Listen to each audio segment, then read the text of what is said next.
The voyage started just like any other. The cargo ship SS Cotopaxi is making another journey to Havana, Cuba, to deliver coal.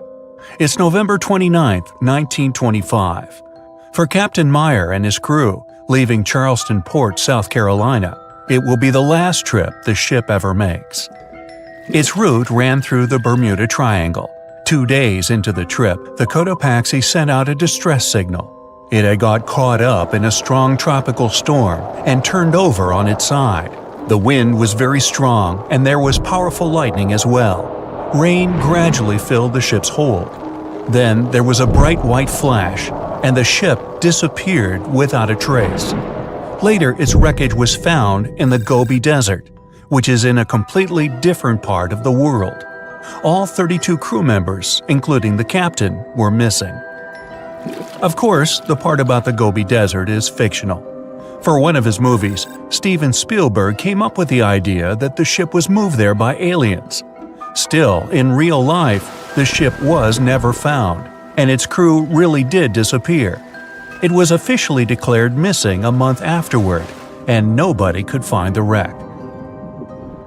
It seems like a classic case of mysterious things going on in the Bermuda Triangle. But most mysteries are solved sooner or later. In 2020, the Cotopaxi was found. A man named Michael Barnett had moved to Florida to study shipwrecks off the coast. One wreck in particular really caught his attention. It was much larger than the others, and the locals called it the Bear Wreck. It was about 40 miles from St. Augustine in northern Florida, but no one had ever managed to identify the rusty hull. So Michael started to do some detective work. He measured the size of the shipwreck and started working through all the information he could find. He researched hundreds of old newspapers, leafed through insurance records, and looked at artifacts found on the wreck. After hundreds of hours of hard work, Michael was sure it was the Cotopaxi. But a few years before, there had been a rumor that the same ship had been found off the coast of Cuba. The Coast Guard found the wreck of a cargo ship about the same size that looked a lot like the one lost in 1925. Michael was sure they were wrong, so he teamed up with some science journalists and kept investigating. Soon they discovered something that seemed to confirm Michael's belief. Divers found brass valves with the letters SV on them in the wreckage of the ship. Michael suggested these initials referred to Scott Valve Manufacturing Company. The headquarters of this company was in Michigan, not far from where the Cotopaxi had been built. The company had probably supplied parts for the Cotopaxi. So the puzzle seemed to be solved. The Bear Wreck was really the missing cargo ship. But Michael still needed to work out why the ship had sunk. Did something mysterious really happen to the Cotopaxi in the Bermuda Triangle? Later, Michael found the testimony of the ship's carpenter among some old papers. The carpenter claimed that the hatches covering the coal on the ship had been in a terrible condition before it sank. Repair work on the covers wasn't finished before the crew got the order to sail to Cuba. So if the hatch covers were still broken during the trip, water could have easily gotten on board. This water probably flooded the hole during the tropical storm. This was the real reason why the Cotopaxi went down. There was really nothing mysterious about it. It was just a mistake made by ordinary people. But this is just one example out of dozens or even hundreds where ships and planes have gone missing in the Bermuda Triangle. We still can't explain some of these incidents. It seems like there really is something weird going on there. One of these strange events happened in 1948. A passenger jet was headed for Miami from San Juan, Puerto Rico. It disappeared in the same area as the Cotopaxi. The 32 people on board vanished without a trace. The weather was clear throughout the flight, but experts think that when the plane was about 50 miles from the coast, it could have been hit by a strong wind that knocked it off course. Years later, a similar plane was found in the area of the Bermuda Triangle, but because no one could work out the registration, it was impossible to say for sure if it was the same one. Something even stranger occurred not long before, in 1945. 5 planes went missing all at the same time. Some trainee pilots were practicing their navigation skills. But when they'd finished, it seems they couldn't find their way back home and disappeared. Many people assume they just ran out of fuel. This seems likely, but still, the circumstances were really strange. The trainees were being supervised by an experienced pilot who had 2,500 hours of flight time. He would never have let a group of newbie pilots get that far away from their base. Even now, people still debate what could have happened. Some insist the pilots ran into something supernatural out there in the Bermuda Triangle. But who knows? And here's another freaky thing that happened there which no expert has been able to explain: time travel. In 1970, Bruce Gernon was flying a plane from Andros Island to the Florida coast. When he was at 11,500 feet, a giant cloud appeared in front of him. It kept getting bigger and bigger, and he had no choice but to fly through it. As soon as he did, the plane was surrounded by darkness. It was as if the day had turned to night in a split second. Suddenly, Bruce began to see white flashes of light around him.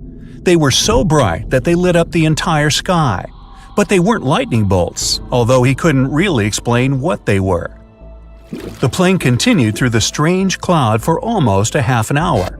Bruce noticed that the cloud changed shape during this time. The space around the plane turned into a tunnel. Then the tunnel started narrowing. Bruce became really tense as he tried to cope with the plane's controls. All his instruments and navigation equipment were going crazy, and the electronics stopped working. Then, a white light appeared at the end of the tunnel. Just like in the movies, the plane escaped the closing cloud tunnel at the very last second. Everything was fine, but now Bruce found himself in some white fog. He had no idea where he was. Then he managed to contact ground control. He was shocked when he learned that his plane was already in the airspace above Miami.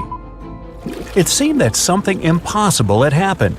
Bruce was meant to cover a distance of about 250 miles during the flight.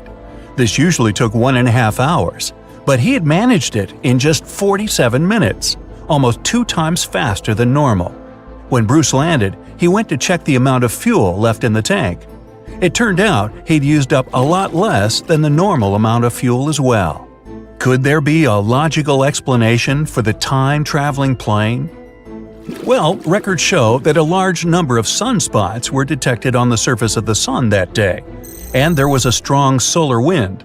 This could easily have made the electronics and devices on the plane go crazy. But what about the mysterious cloud? The Florida coast is a place where 2 large air currents meet. One has a high pressure and the other is a low pressure one. This causes a lot of storm clouds in the area. But people still debate how Bruce was able to cover the distance so quickly. Some people say that some kind of mysterious dark energy was involved. Others say it was a gravitational anomaly that curves space and time. Others think that Bruce is just a fraud. We still don't know the truth. So, is there really something supernatural about the Bermuda Triangle? Or is it all just coincidences and made-up stories? The truth is that no more planes and ships disappear in the Bermuda Triangle than anywhere else in the world.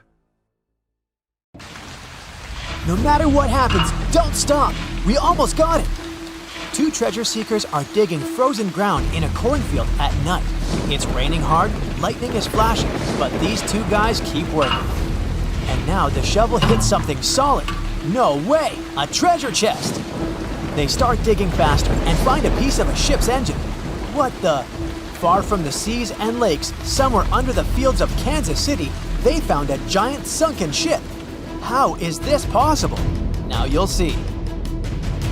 Some people spend their lives searching for shipwrecks with treasures underground. One of them is explorer David Hawley.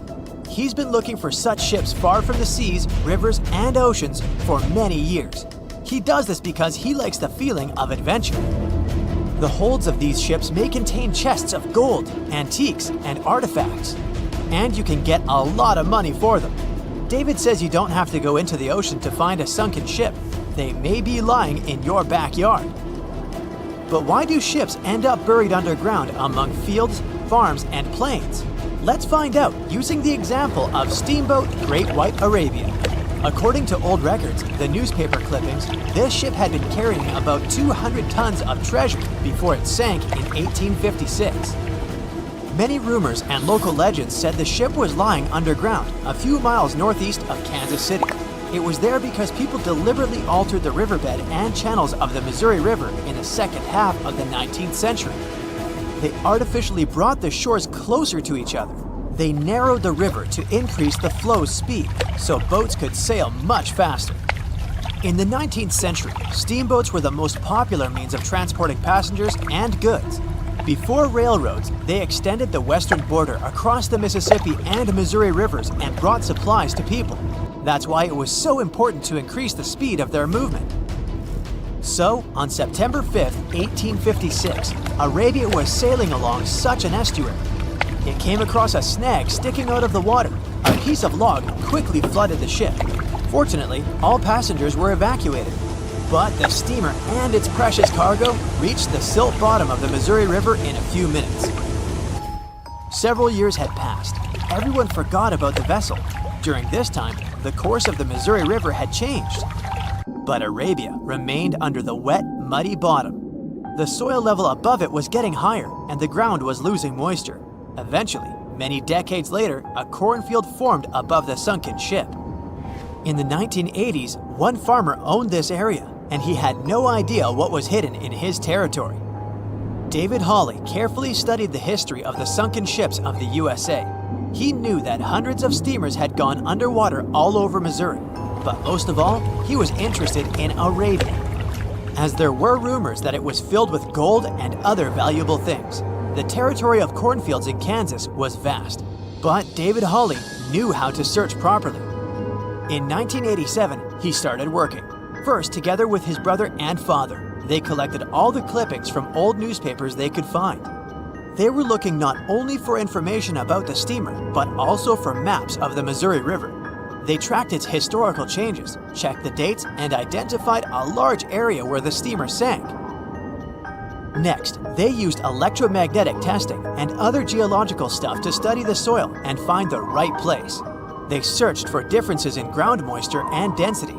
Then, they went through the territory with powerful metal detectors. And so, by the fall of 1988, they had determined the location of the steamer.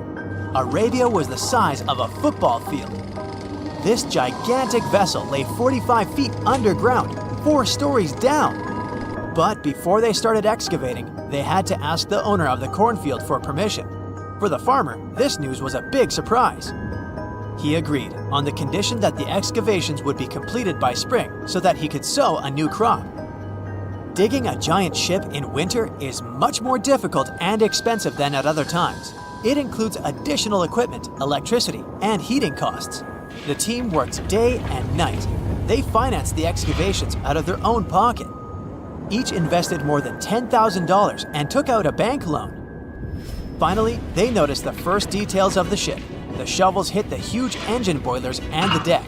The goal had been achieved. Most of the cargo lying inside the sunken ships is covered with rust, shells, mud, and is badly damaged. The contents of Arabia were in excellent condition, considering that the ship had sunk 130 years prior. Unfortunately, they didn't find the chests of gold. Still, they got several tons of other valuable cargo, household items of people who lived in the middle of the 19th century. It was a time capsule. The ship was carrying supplies for hundreds and thousands of people, and all these things were perfectly preserved.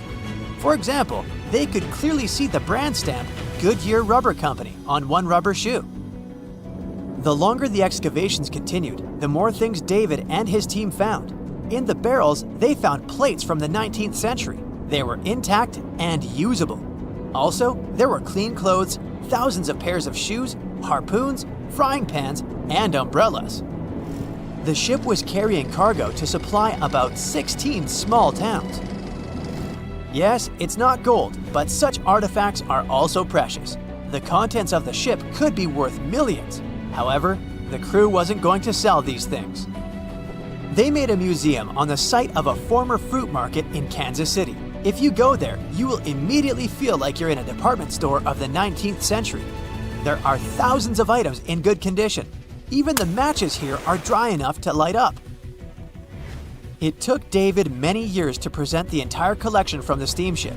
He values each of the items and doesn't want to sell them. Anyone can come here, pay for a ticket, and find themselves in the past.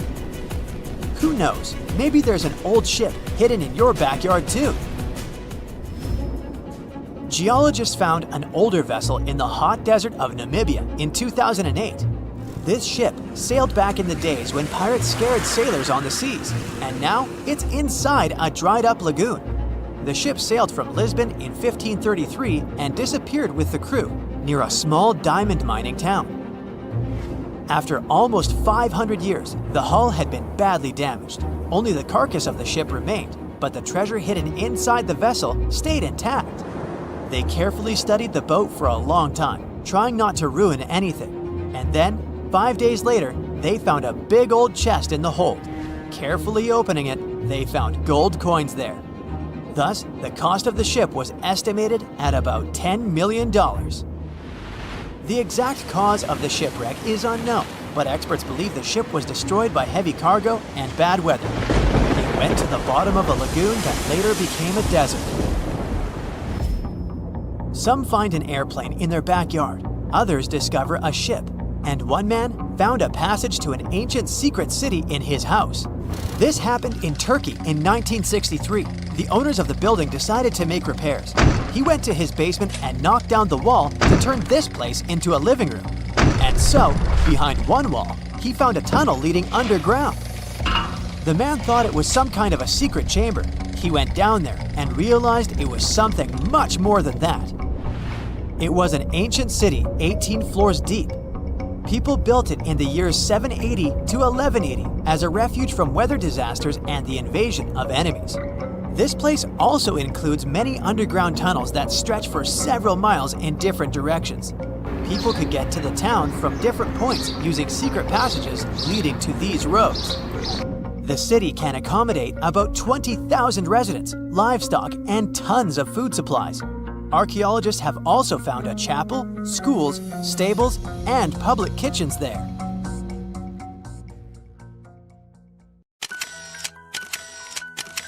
At the beginning of the 20th century, somewhere off the coast of West Africa, a German steamship was leaving the port.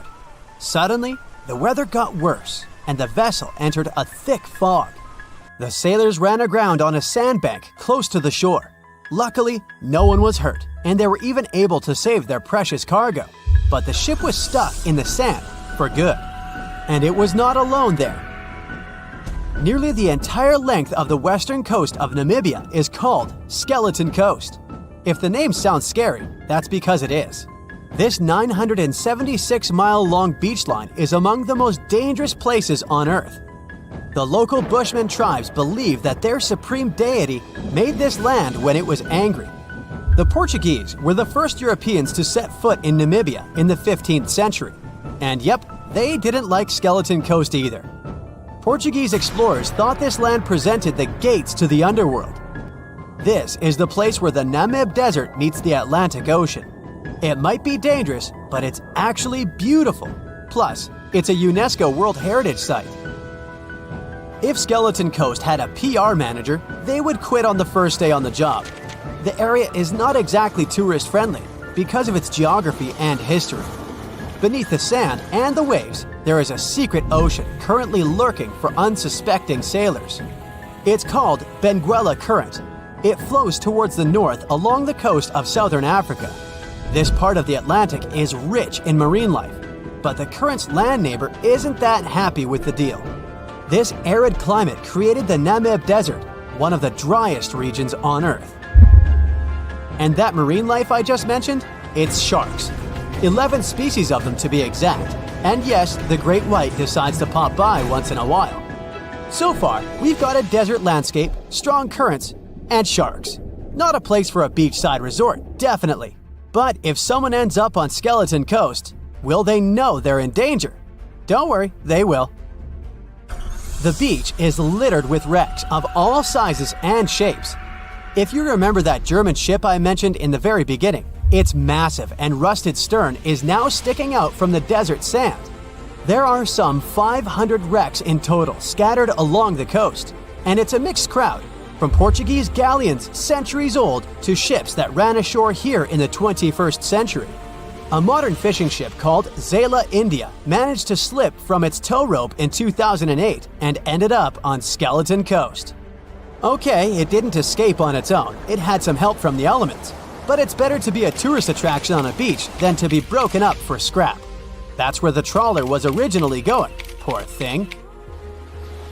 Skeleton Coast's most famous inhabitant, to call it such a place, is the wreck of the Dunedin Star.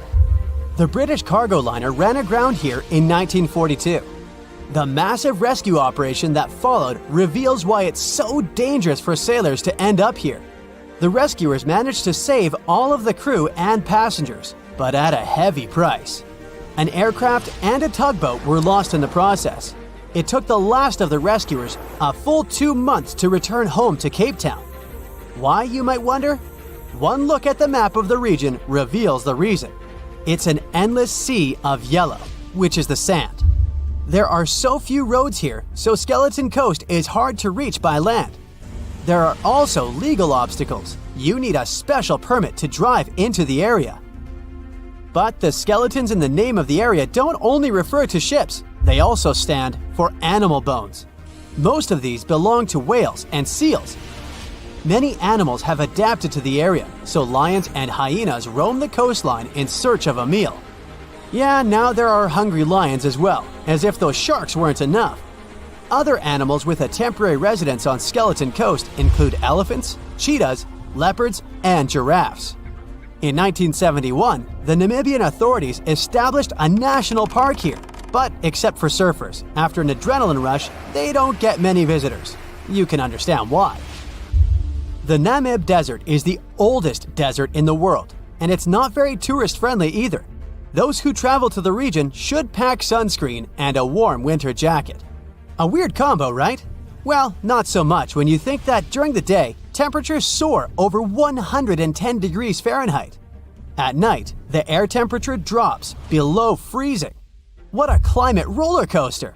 And that's not the final danger. Yep, there's more. Remember how that German ship got lost in thick fog? Yeah, it wasn't a one-off event. Because of the region's climate, fog shows up frequently. Sailors should cover their ears now, but this fog is actually good for wildlife. This is their only source of water in the Namib Desert. Reptiles and mammals have adapted to the harsh climate. They use as little water as possible. Shifting sands, thick fog, strong currents, lions, and sharks. Not the stuff you would put in a tourist booklet, but Skeleton Coast isn't the only beach on Earth you wouldn't want to spend your vacation on. I will take you to Cape Tribulation in Australia. The area covers some 48 square miles in the northwestern part of the continent. And no, the area is not as dry as Skeleton Coast. It's part of the Daintree rainforest. You could say that here, it is the rainforest, not the desert that meets the ocean. The beach at Cape Tribulation is straight from a postcard. But looks can be deceiving. Australia? Probably sharks. No, crocodiles are out here to get you if you decide to go for a dip in the sea. There are saltwater crocodiles that the locals call salties. Well, that's a cute nickname for such a dangerous reptile. And it's not just that. The wildlife seems to have a beef with visitors. From October to June, the waters around Cape Tribulation are full of box jellyfish. Their venom affects the human cardiovascular system. When touched by a jellyfish out at sea, swimmers won't have enough time to reach land for help. Vinegar helps neutralize the sting, so you might want to keep a spare bottle in your luggage. Crocodiles and jellyfish sound dangerous, but there's one more animal you should look after. It's the wild boar. It might sound funny, but you won't laugh when you're being chased by one of these across the beach. 21 million wild boars live in Australia. They're mostly active at night, making it even more dangerous if they charge at you. The best defense is running in circles. Wild boars can't cut corners well. That's probably why we don't see many of them taking up careers as race drivers.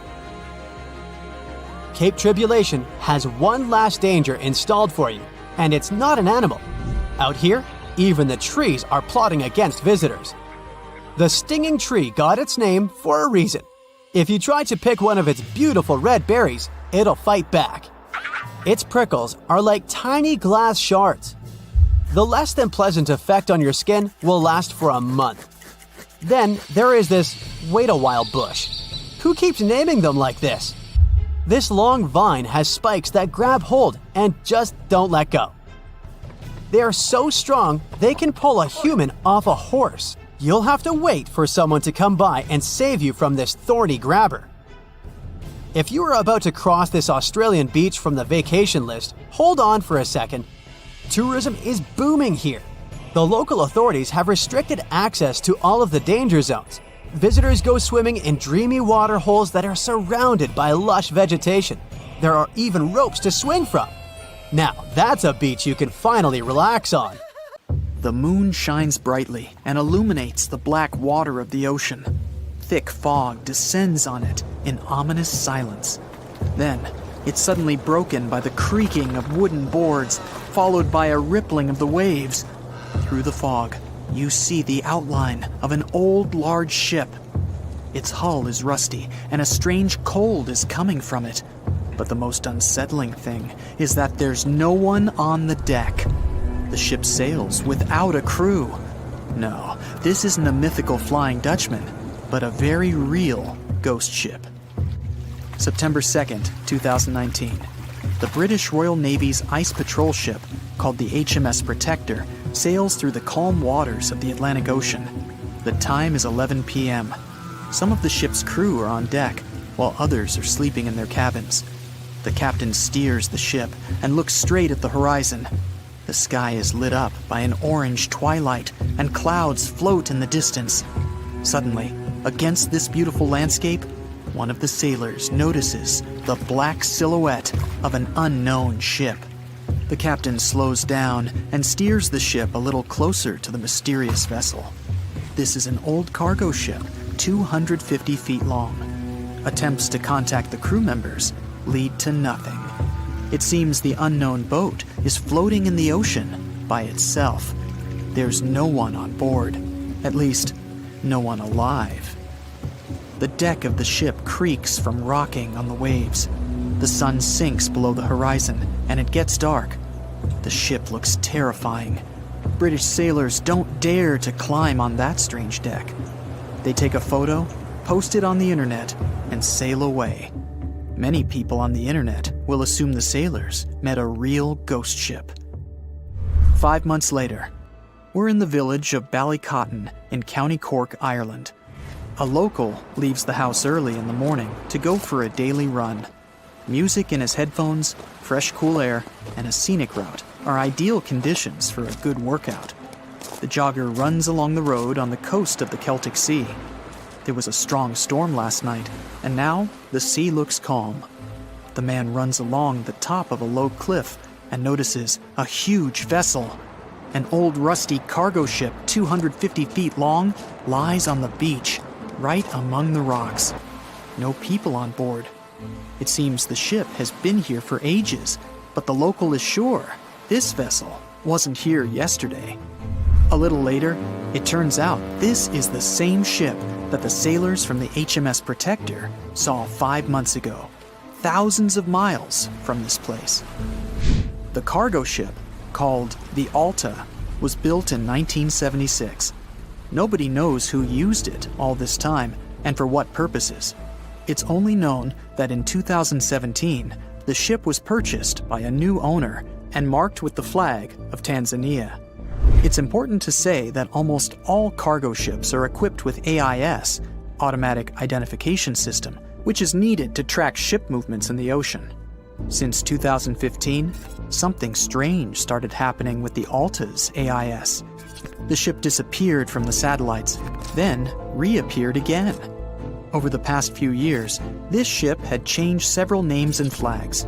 It's not surprising that its AIS shut off and turned on numerous times. It's said that some of those who disable AIS on their ships do so to hide outlaw activities. The ship's captain, whoever it was, clearly didn't want to show the Alta's movements.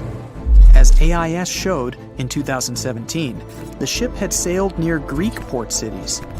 The Alta made 12 stops in 3 such cities in different parts of Greece.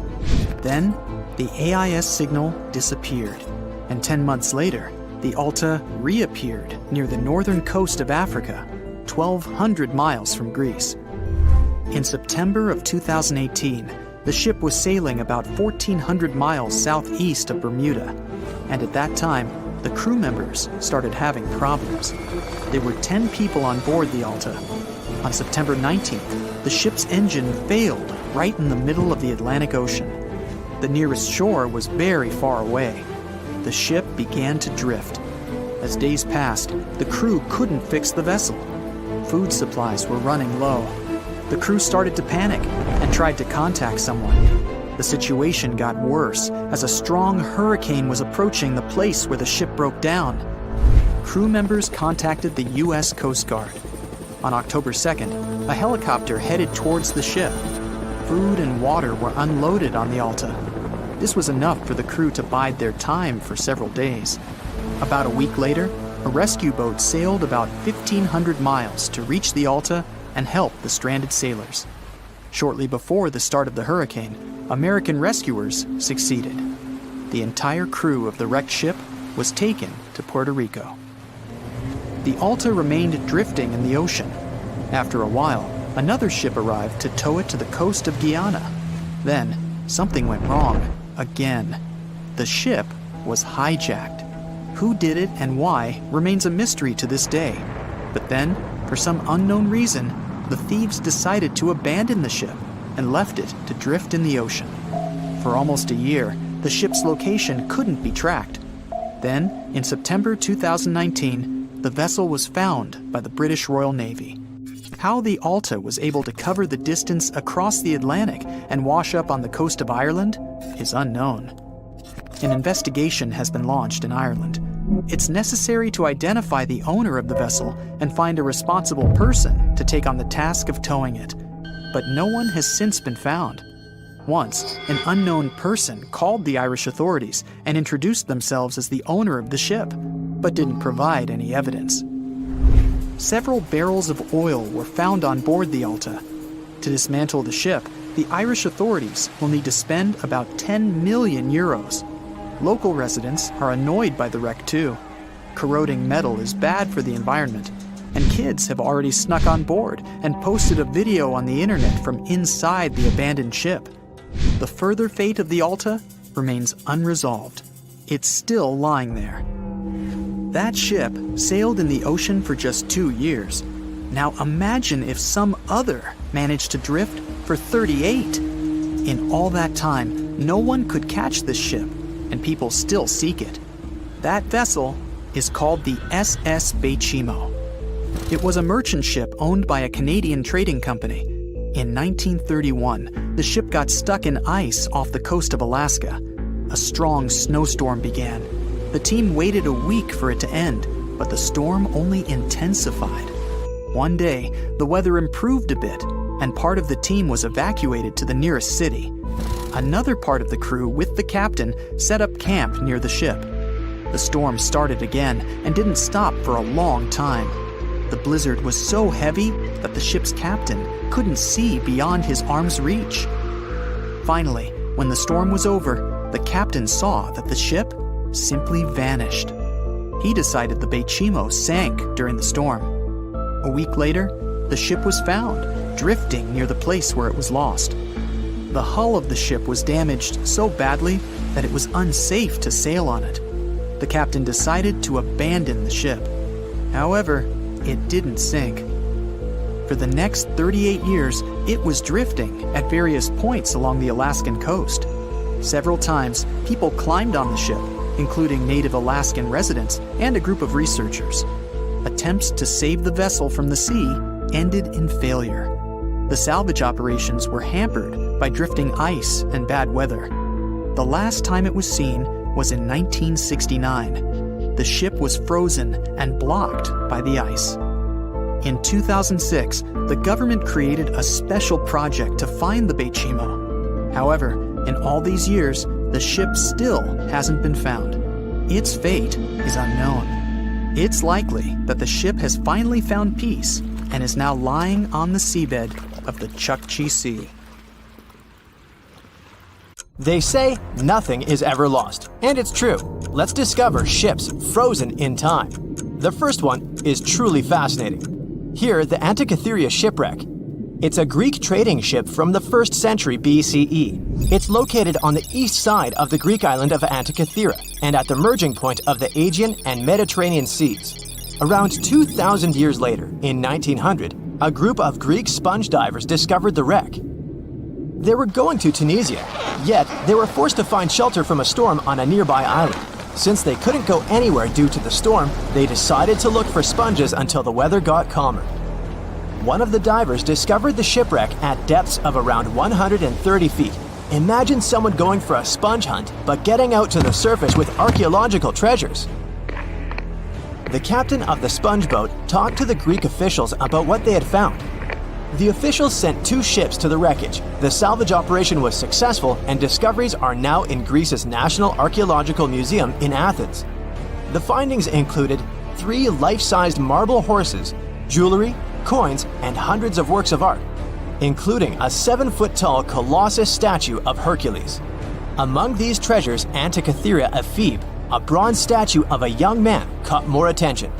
Because the ephebe doesn't comply with any familiar iconographic model, and there are no known copies of his type, he held a spherical object in his hand.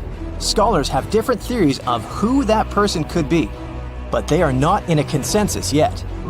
More than 70 years later, Jacques-Yves Cousteau and his team went to the area and recovered hundreds more artifacts and the remains of 4 people. Interestingly, they discovered a complex set of interlocking gears, capable of predicting the movement of the sun, moon, and several planets. The mechanism can also show the times of solar and lunar eclipses years into the future. Think of this Antikythera mechanism as an early computer calendar, to plan significant events like agricultural activities, religious rituals, and Olympic Games. These artifacts found in the Antikythera wreckage are some of the most important findings in modern archaeology. Just the Antikythera mechanism itself has changed our perception of the limits of ancient technology. The mechanism has a sophisticated design and was made over 1,000 years ago.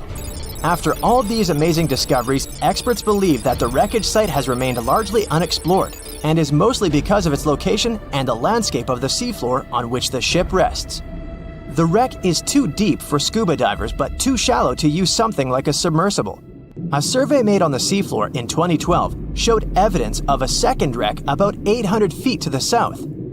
It's clear that this area has a lot to offer humanity. What would happen if those sponge hunters didn't go to the area?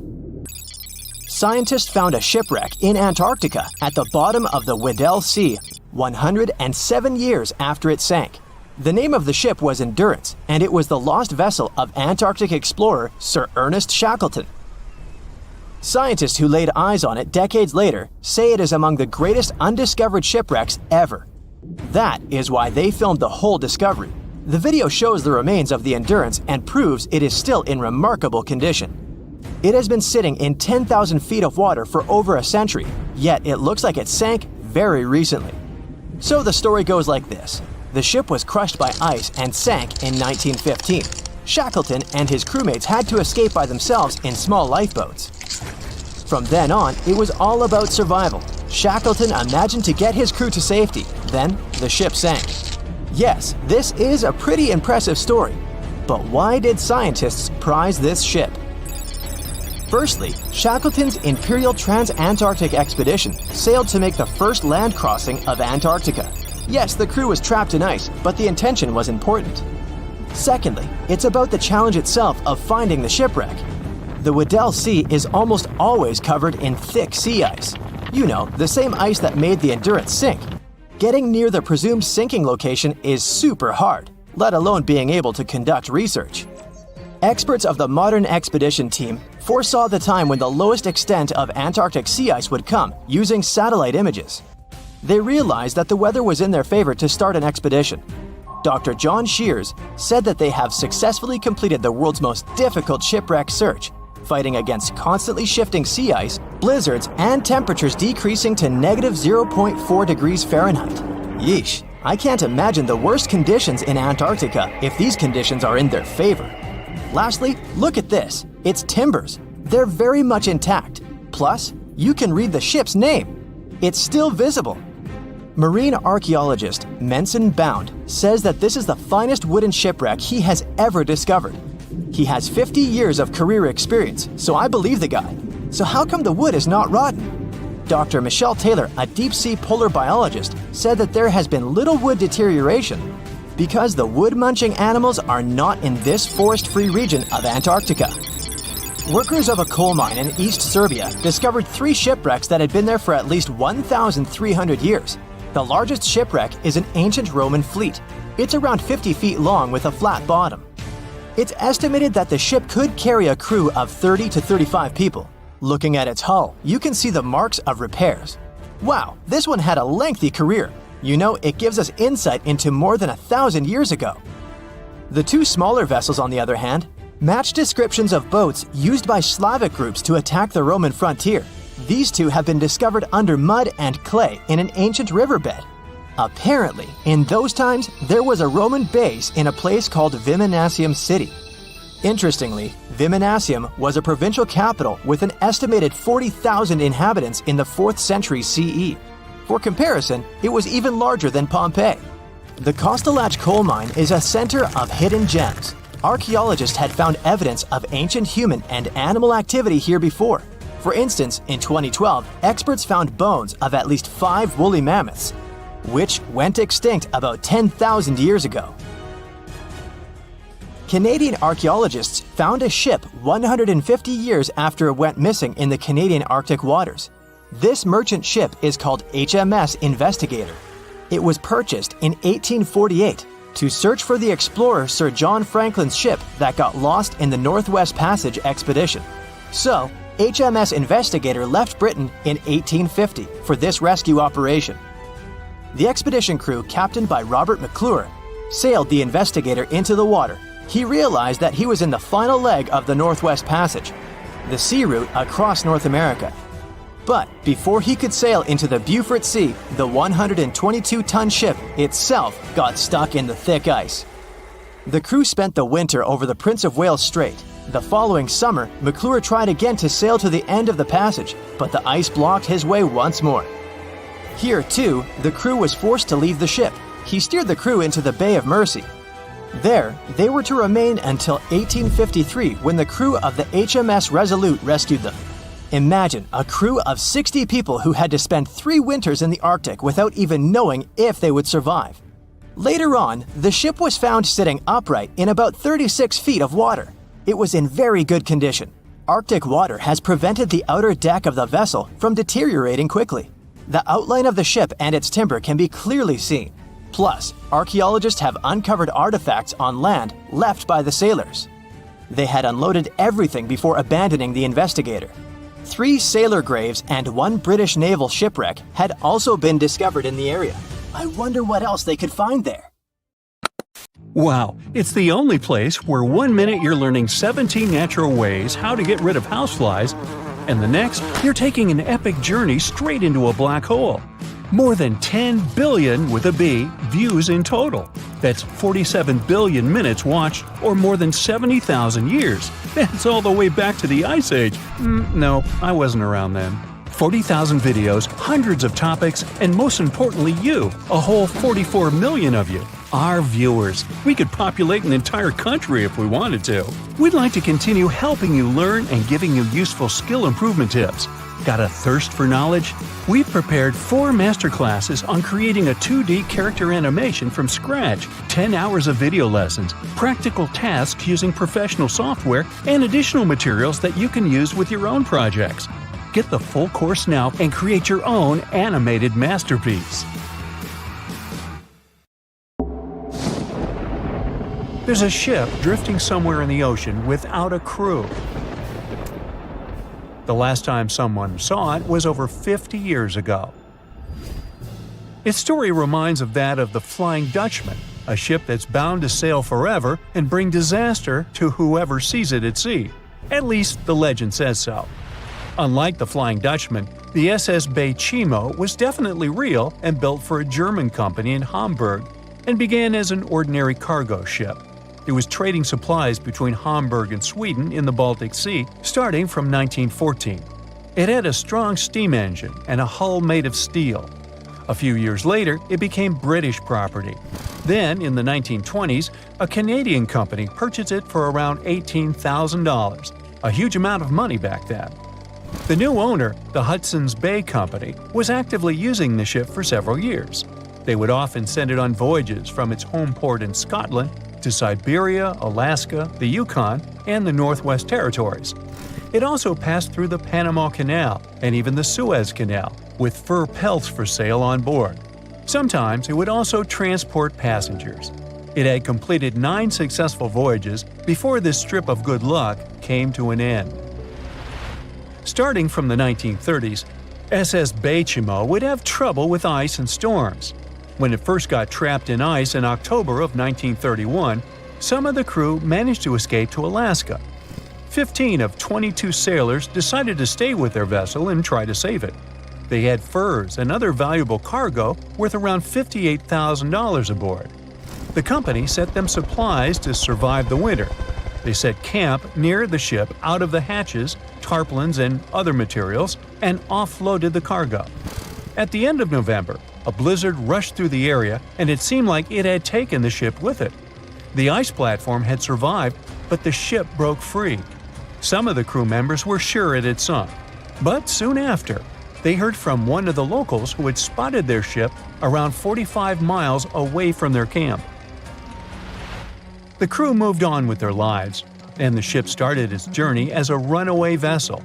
People would spot SS Bay Chimo once a year or so, all the way until 1965. It was mostly spotted off the coast of Alaska. A man going to Nome with his sled dog, along with prospectors, explorers, and treasure hunters, all claimed to have seen SS Bay Chimo. Someone tried to board it and take it to port, but ended up stranded on it for days because of horrible weather.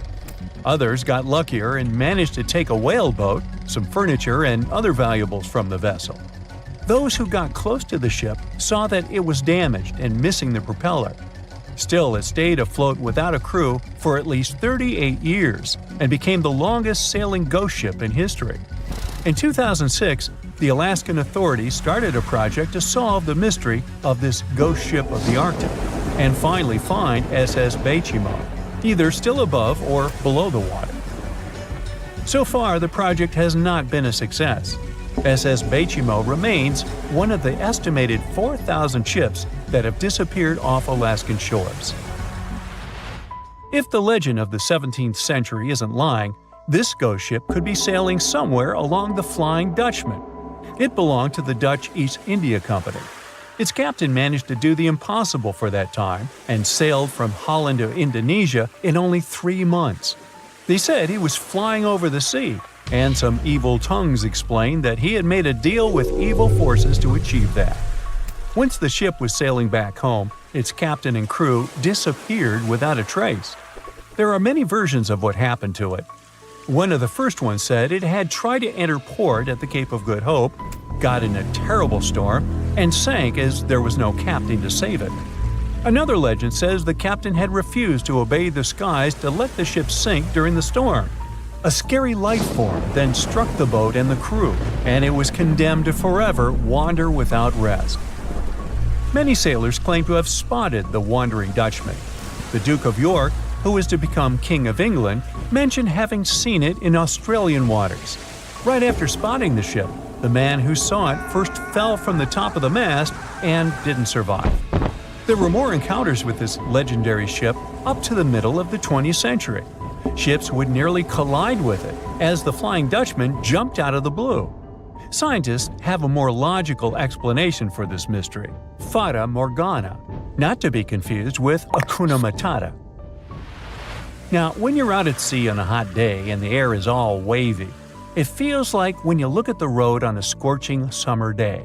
That's because of something called atmospheric refraction. When light passes through different layers of air with different temperatures and densities, it bends and twists. Sometimes, under certain conditions, This bending of light can create really bizarre optical illusions over the ocean, like sightings of the Flying Dutchman.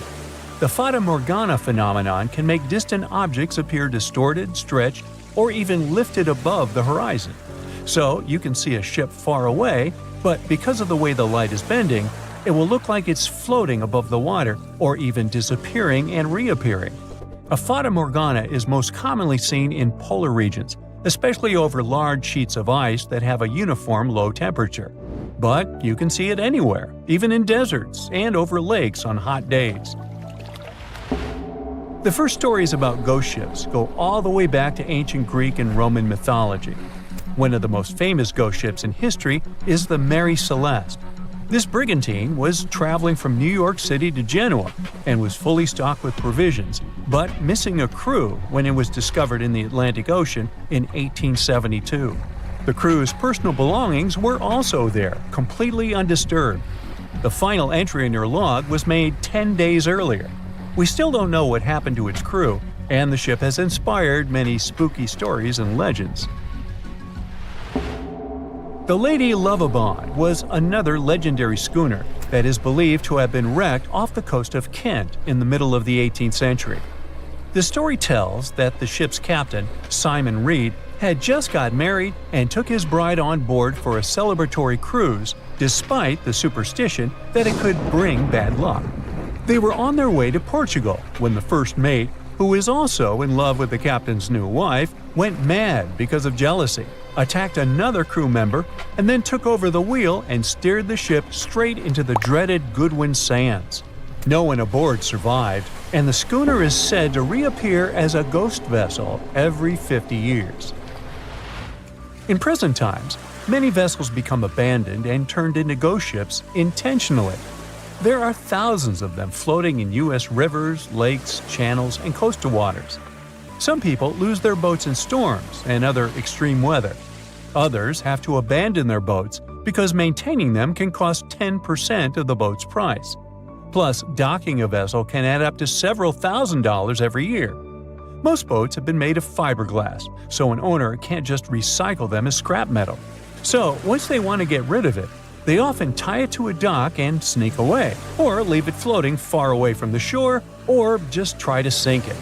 When ghost ships sink in shallow waters, they can cause damage to coral reefs, mangroves, marshlands, oyster habitats, and wetlands. Plus, they can collide with unsuspecting regular ships and cause real trouble. So, don't do that. Enough said. Strange things occur in the cold waters of Antarctica. One of these things happened to a ship called Jenny. It was a small schooner whose history began in 1822. The boat and its crew set sail and disappeared a year later. For 18 years, the ship was considered sunk. People forgot about it, but in 1840, the vessel reminded the world of itself.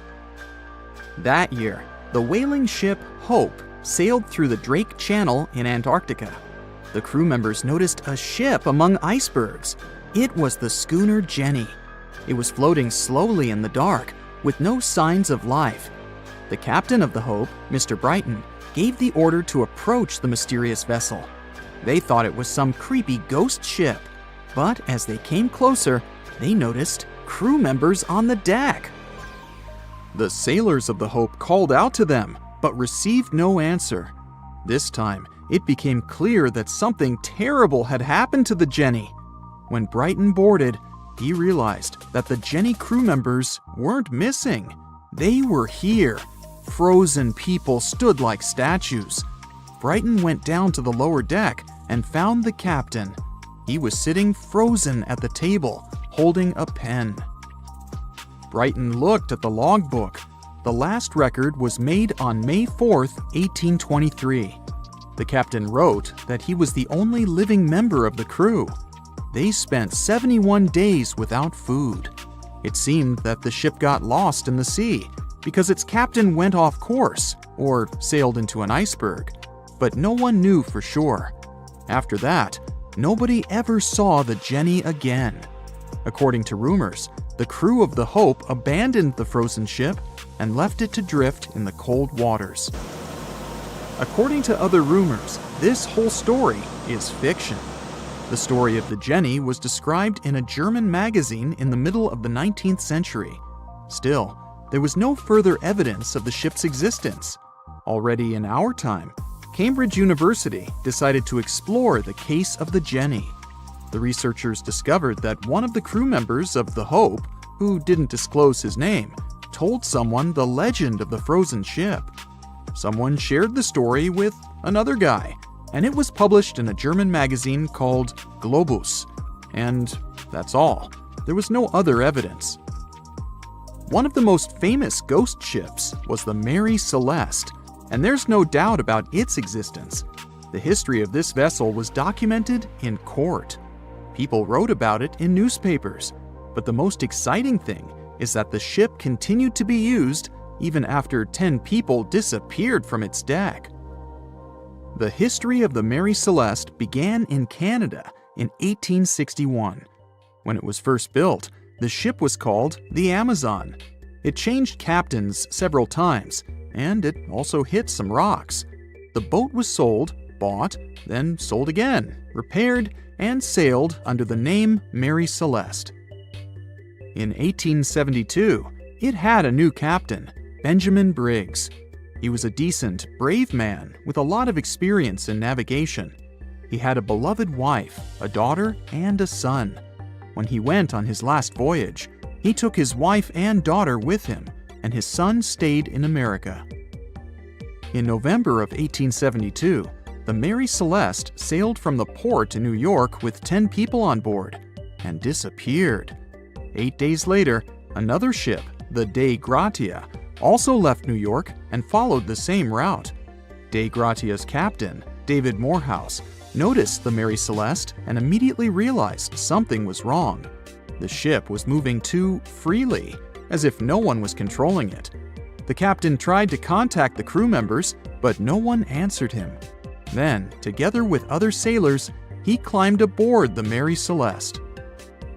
The ship was in good condition. There was no damage.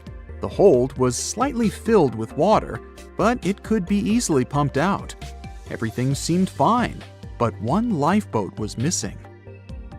The crew members' valuables were in their cabins. The cargo was in the hold. The supplies of water and food were untouched. Judging by the records in the logbook, the ship was caught in a storm, but it was not too strong. Other ships also sailed through this storm, but nothing bad happened to them. The last record was dated November 25th, and it claimed that everything was fine. The sails of the Mary Celeste were slightly damaged, but perhaps it happened after the crew had disappeared. The whole ship was in excellent condition, but what made the people leave it? Part of the crew of the Dei Gratia stayed on board the Mary Celeste to bring it to dry land. Everything went well. They delivered the ship to the closest port. Next, the captain of the Dei Gratia appeared before the court and told about what had happened. However, the prosecutor and the judge didn't want to believe in the story of the Mary Celeste. They were sure the captain got rid of the ship's crew to get money for its cargo. According to the maritime laws of that time, if you found a ghost ship with valuable cargo, then a substantial part of this cargo belonged to you. So, many people thought that David Morehouse decided to earn some money. This version seemed to be more valid than the one about the mysterious disappearance of 10 people. Fortunately, no one accused the captain of committing a crime. They thanked him for his service and gave him a monetary reward. However, his reputation was damaged, which greatly affected his career, as many believed he attacked the crew of the Mary Celeste. But even after this terrible case, trial, and investigation, the story was not over. The Mary Celeste was still an expensive and efficient vessel. It sailed several times, but then one captain crashed it into the reefs to get insurance.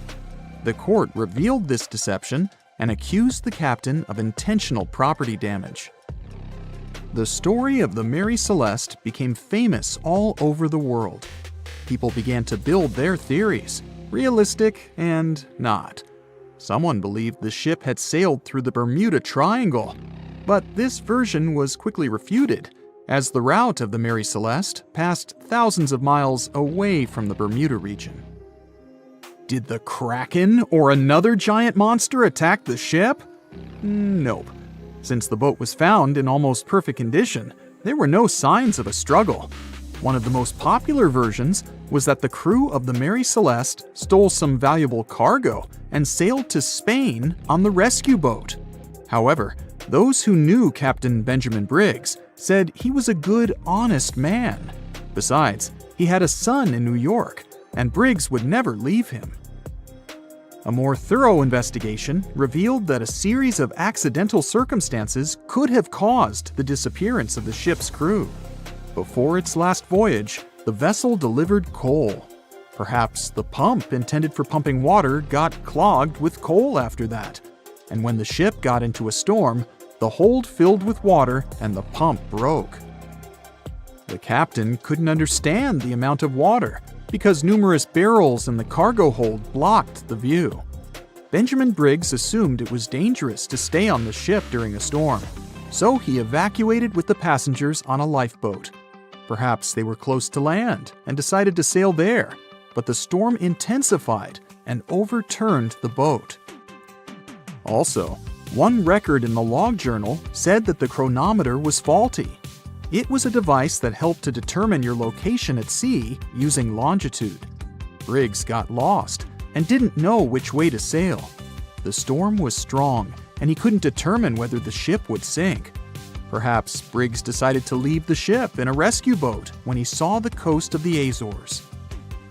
The uniqueness of this ghost ship case is that, unlike many others, you can investigate it yourself. There's a lot of information about the Mary Celeste on the internet. There are documentaries and research articles. Perhaps you'll be able to notice something that others haven't seen and solve the mystery of the disappearance of 10 people. They said it was the most technologically advanced ship. They said it was unsinkable. And when it sank, they made a movie about it. These were the main reasons why the Titanic disaster became world famous. But unfortunately, this is not the only large-scale shipwreck. And sadly, there have been cases much worse than the tragedy of the Titanic.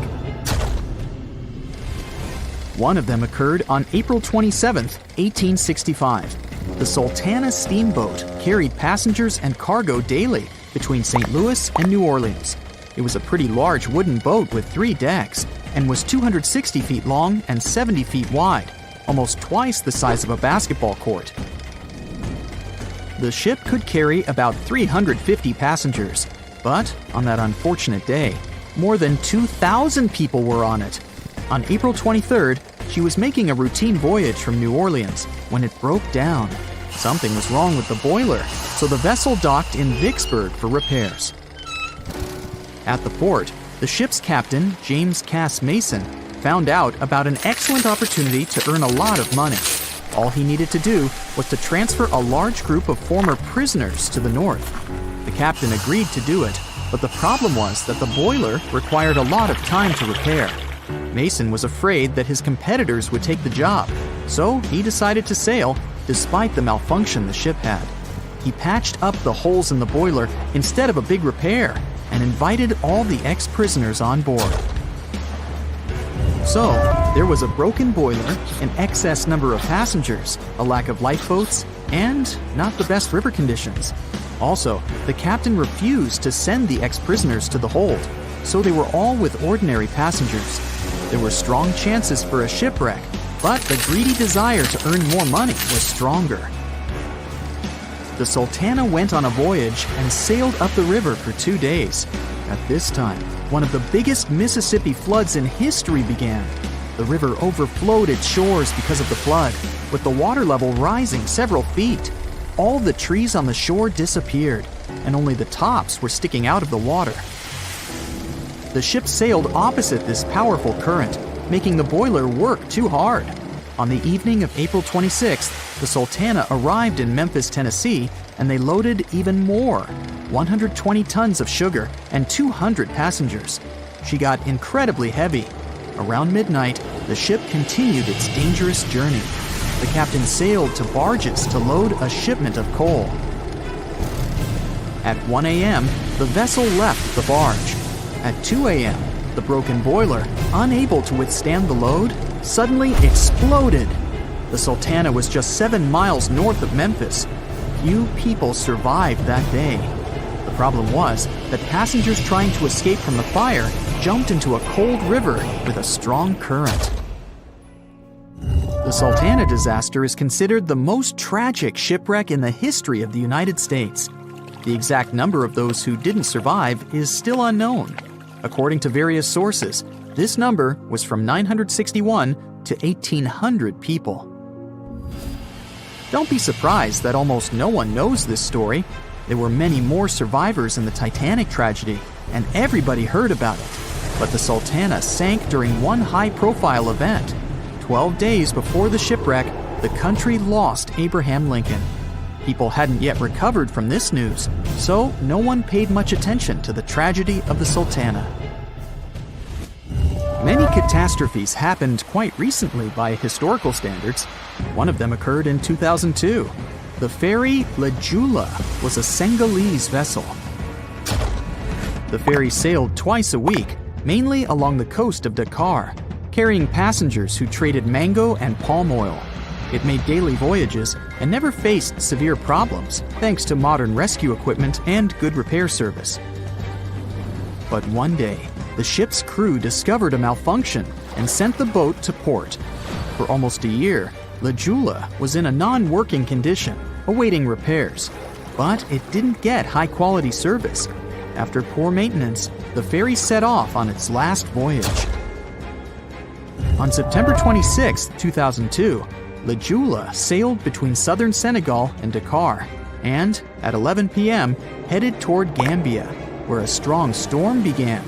The wind raised high waves, but this wasn't critical for the large passenger ship unless the number of people on board didn't exceed the established norm. La Jula was supposed to carry about 500 passengers, but had many more people that day. Too many passengers, poor repairs, and a strong storm caused severe problems for the ship. But the main factor in the shipwreck was that La Jula was only built for sailing in coastal waters, but that day, it sailed far from the shore. Big waves started rocking the boat, and at some point, it just turned upside down. The ship's deck went underwater, and its lower part stuck above the surface like an iceberg. All the passengers sitting in cabins fell on the ceiling and lost their orientation in space. There were no holes or damage in the ship's hull, and water flooded the lower decks for a long time. The vessel stood in a twisted position for several hours. Then, the boat began to sink when the water seeped through the deck and hold. The ocean was warm, but no one came to save the passengers. People had to wait almost 4 days to be rescued. Unfortunately, only a few managed to survive. The Philippines is a very dangerous area for ships.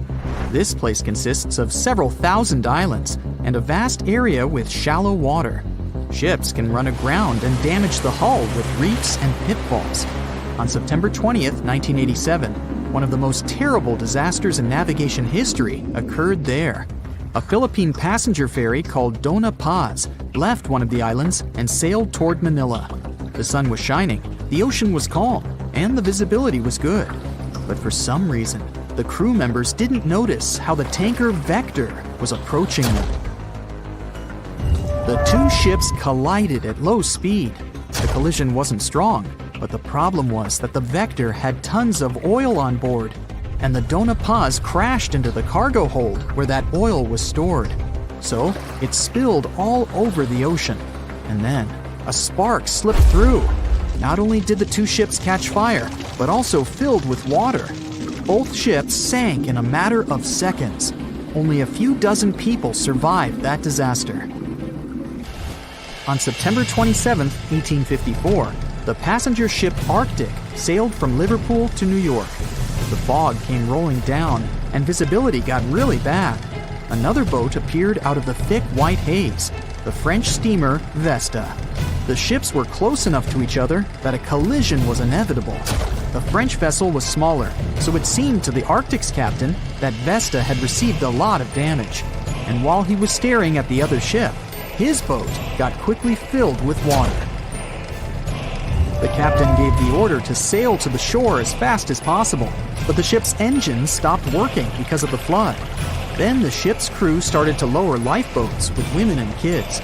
Still, when rescuers found lifeboats with people, it turned out that only 87 out of 400 people survived, 65 crew members and 22 passengers. Surprisingly, there were only grown men among them. The ship's captain survived by clinging to the wreckage. All newspapers wrote about this story as one of the most terrible and shameful tragedies in navigation history. The survivors were criticized because they didn't save women and kids, and the crew members were accused of violating the law, since the safety of passengers should be higher than the safety of sailors. But despite this, none of them were brought to responsibility. Unfortunately, shipwrecks still occur to this day, but fortunately, there are fewer of them than before, thanks to modern navigation systems and radar. But no technology can guarantee there won't be a super strong storm or any other emergency that no one can foresee. Far out in the open sea on a perfectly calm day, a dot appears on the horizon. It grows in size as it gets closer, and soon you can see it's a ship. But when you look at it through the spyglass, chills go down your spine. The vessel is in perfect condition and its cargo is on board, but it's completely devoid of people, drifting listlessly along the current. That was what the captain of the Ellen Austin saw in 1881, and what brought his crew so many sorrows. In December of the previous year, the Ellen Austin, a big 210-foot-long ship, left the port of Liverpool to make its trip to New York.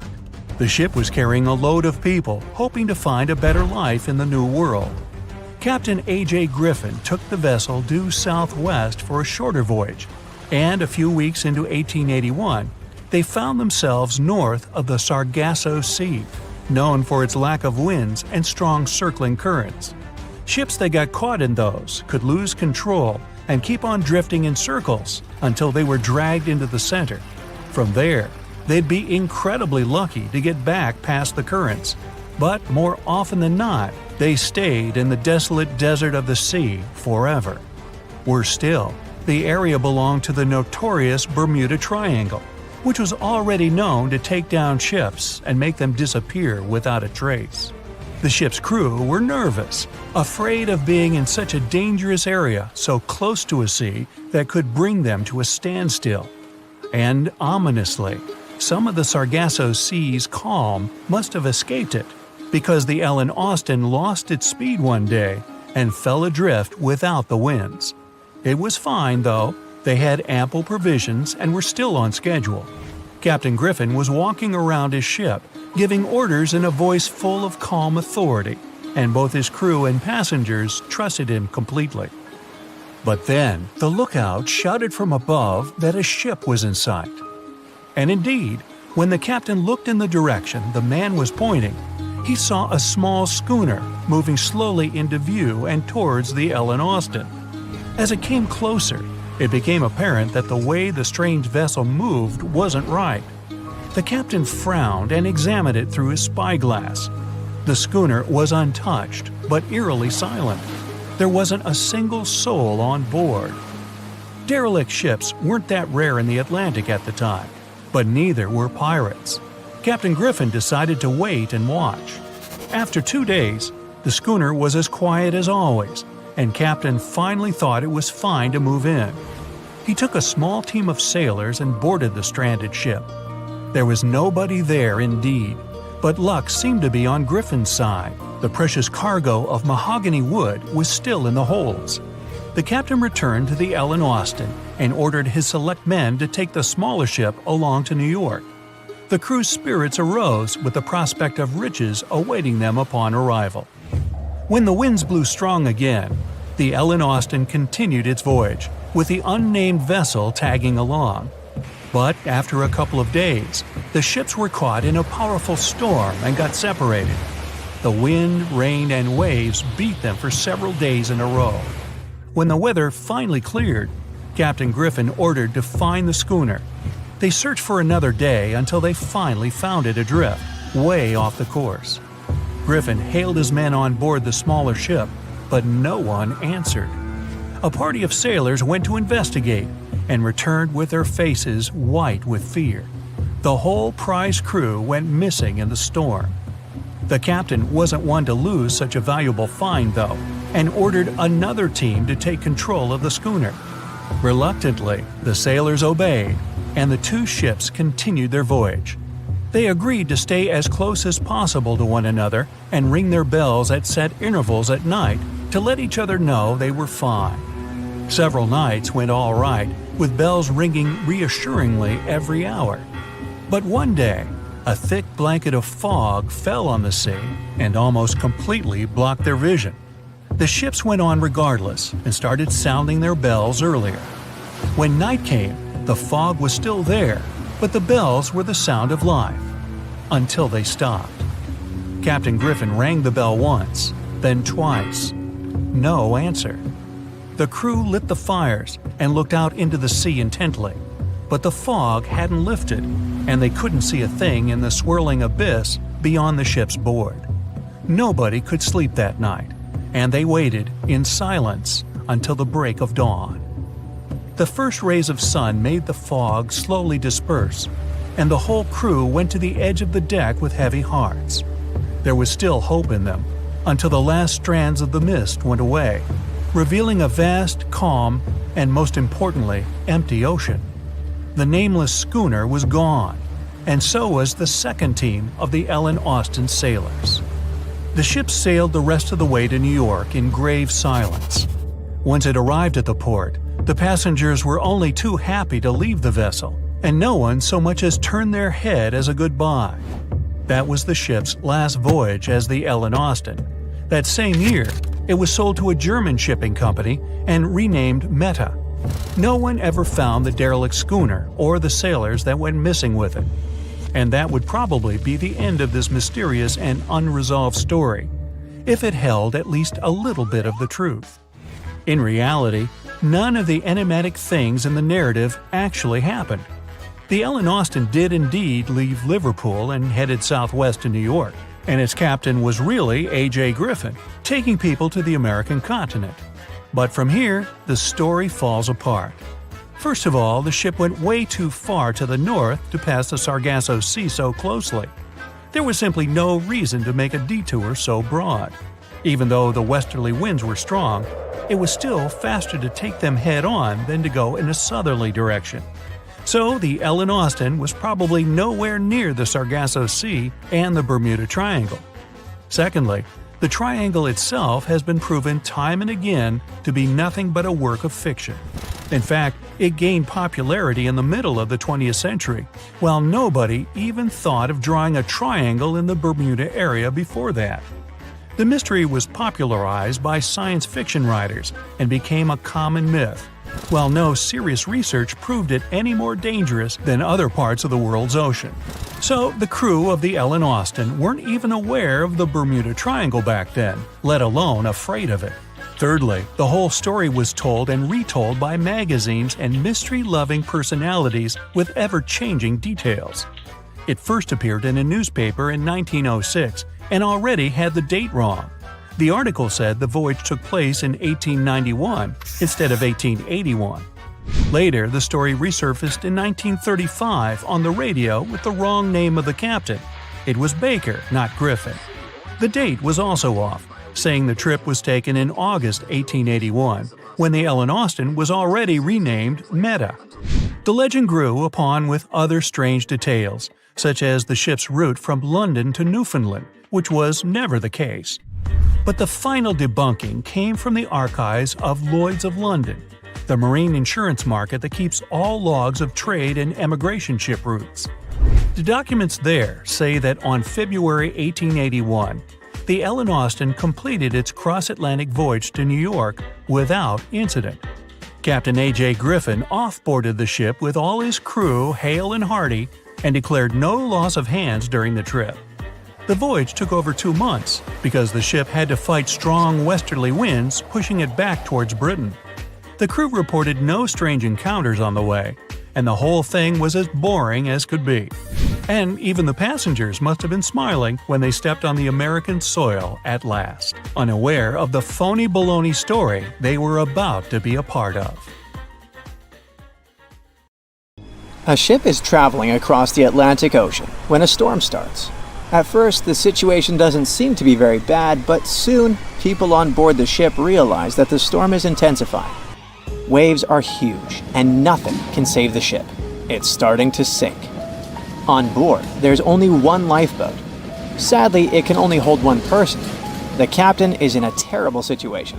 He needs to decide which passenger can be given a chance to survive. Besides the captain, there are 8 people on board. Some of them seem to be lovely. Others look like villains. But you might not know the truth until it's too late. The first passenger is Alex, a 28-year-old talented artist. He's just had his first international exhibition and is boasting about that left and right. He claims to dream of inspiring the world with his art, but did I mention it's his shy twin brother who painted those masterpieces? And Alex just steals his shine?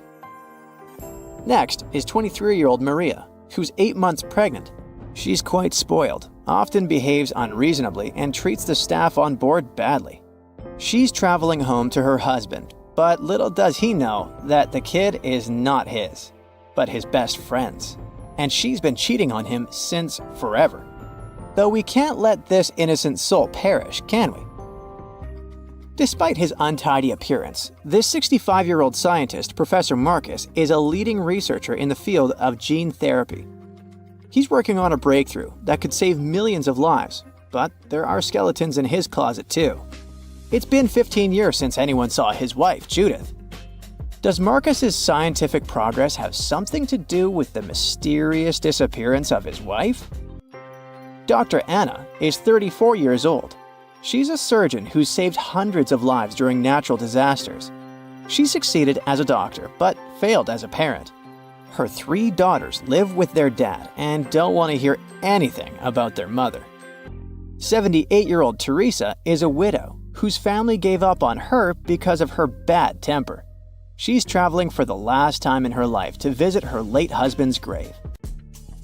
A little boy, Mark, is just 7 years old, but his unruly character has caused a lot of arguments between the other passengers. He's traveling alone since his parents are supposed to meet him on the shore. This brat's parents are too busy working, so he gets more and more uncontrollable. Who knows what he'll be capable of doing in 10 years or so? A robot android, Alpha 3, is also on board the ship. It has an artificial intelligence created to assist in expeditions. It can also control the ship in emergency cases. And the last passenger is Emily. This beautiful and charming woman is 30 years old. She lives off of powerful, old, rich men and has enough money to burn. She hasn't worked a single day in her entire life and just travels the world. To make his choice, the captain invites each of the passengers to listen to their stories. He asks each of them just one question. Why would you be the one to survive? Alex says, "You see, my art can inspire and change the world. Looking at my works, they help people see the beauty of life, especially during difficult times. I must continue living. I have so much to show through my paintings." Maria answers, "Can't you see that a new life is growing inside my body? It's me and my unborn kid who must survive. We risk losing a talented doctor or an artist in the future. It's not just my life we're talking about." Professor Marcus says, "My work is not finished yet. It might save thousands of lives. I'm close to a breakthrough and I need to live to make it." Dr. Anna says, "My hands save lives. I have proven many times that I can do the impossible in extreme conditions. The world can't lose my skills and knowledge." The elderly woman begs, "Please, you must understand me. I might have lived a long life, but I want to see my husband's grave." Mark says, "I'm still a kid. My parents are waiting for me at home. I want to hug my mom and dad." Alpha 3 states that it was created to serve and help people. Its ability to analyze situations and make rational decisions in a crisis can be used to prevent future disasters. Emily admits, Look at me. Doesn't every person have their unique value? I'm young and beautiful, and I have a lot of potential. Surely you see it. the captain is desperate. How can he, a mere mortal, decide who should live and who he should take this chance away from? After pacing his cabin and hitting the walls with his fists, he decides to, estimate passengers' value and see how useful they are. Alex, as a talented artist, can influence society through his art, providing inspiration for thousands of people who will see his masterpieces. But no one knows where his ego can bring him. Plus, remember who the real artist is. Saving Maria means saving her unborn child. But however cynical it may sound, the contribution of these two lives to the future of society is assumed, but not guaranteed. What if that child grows up to become a criminal? Professor Marcus can indeed provide significant benefits to society through his scientific research, but he isn't young. What if he doesn't live long enough to finish his work? Dr. Anna is a surgeon. She's already saved a lot of lives and will definitely continue to do so in the future. Her ability to provide immediate medical assistance in critical situations makes her one of the most valuable candidates for survival, since she can directly and regularly save lives. At the same time, she is a terrible mother, and it'll definitely influence the lives of her daughters. Teresa is living history and experience, but unfortunately, her ability to continue contributing to society is limited. In simple words, she's old, and we don't know how much time she has left. Mark is in a similar situation. He has the potential for a long and productive life, but his immediate contribution to society is limited. His survival is based on the potential for future contribution, which is difficult to estimate at the moment. Alpha 3 can provide valuable technical assistance and functional support, but as a robot, it does not add to human well-being directly. As for Emily, despite her beauty, her achievements are minimal. On the other hand, she's only dating wealthy and influential people, and thus has a lot of influence on society of her own. Now, from the perspective of how much profit each of the passengers can bring, saving Dr. Anna seems to be one of the most logical choices. Her knowledge and skills can save many lives in the future, which means the greatest good for the greatest number. But let's have a look at the captain's choice. In the end, after listening to all the passengers and pressed for time, the man decides to save Emily. Can you figure out why he's made such an unexpected choice? Write your answer in the comments below. You can also pause the video to think it over. Okay, I suppose you're ready for the answer to be revealed. You see, even though each passenger presented very compelling arguments for why they should be saved, the captain was particularly moved by Emily's charm and attractiveness.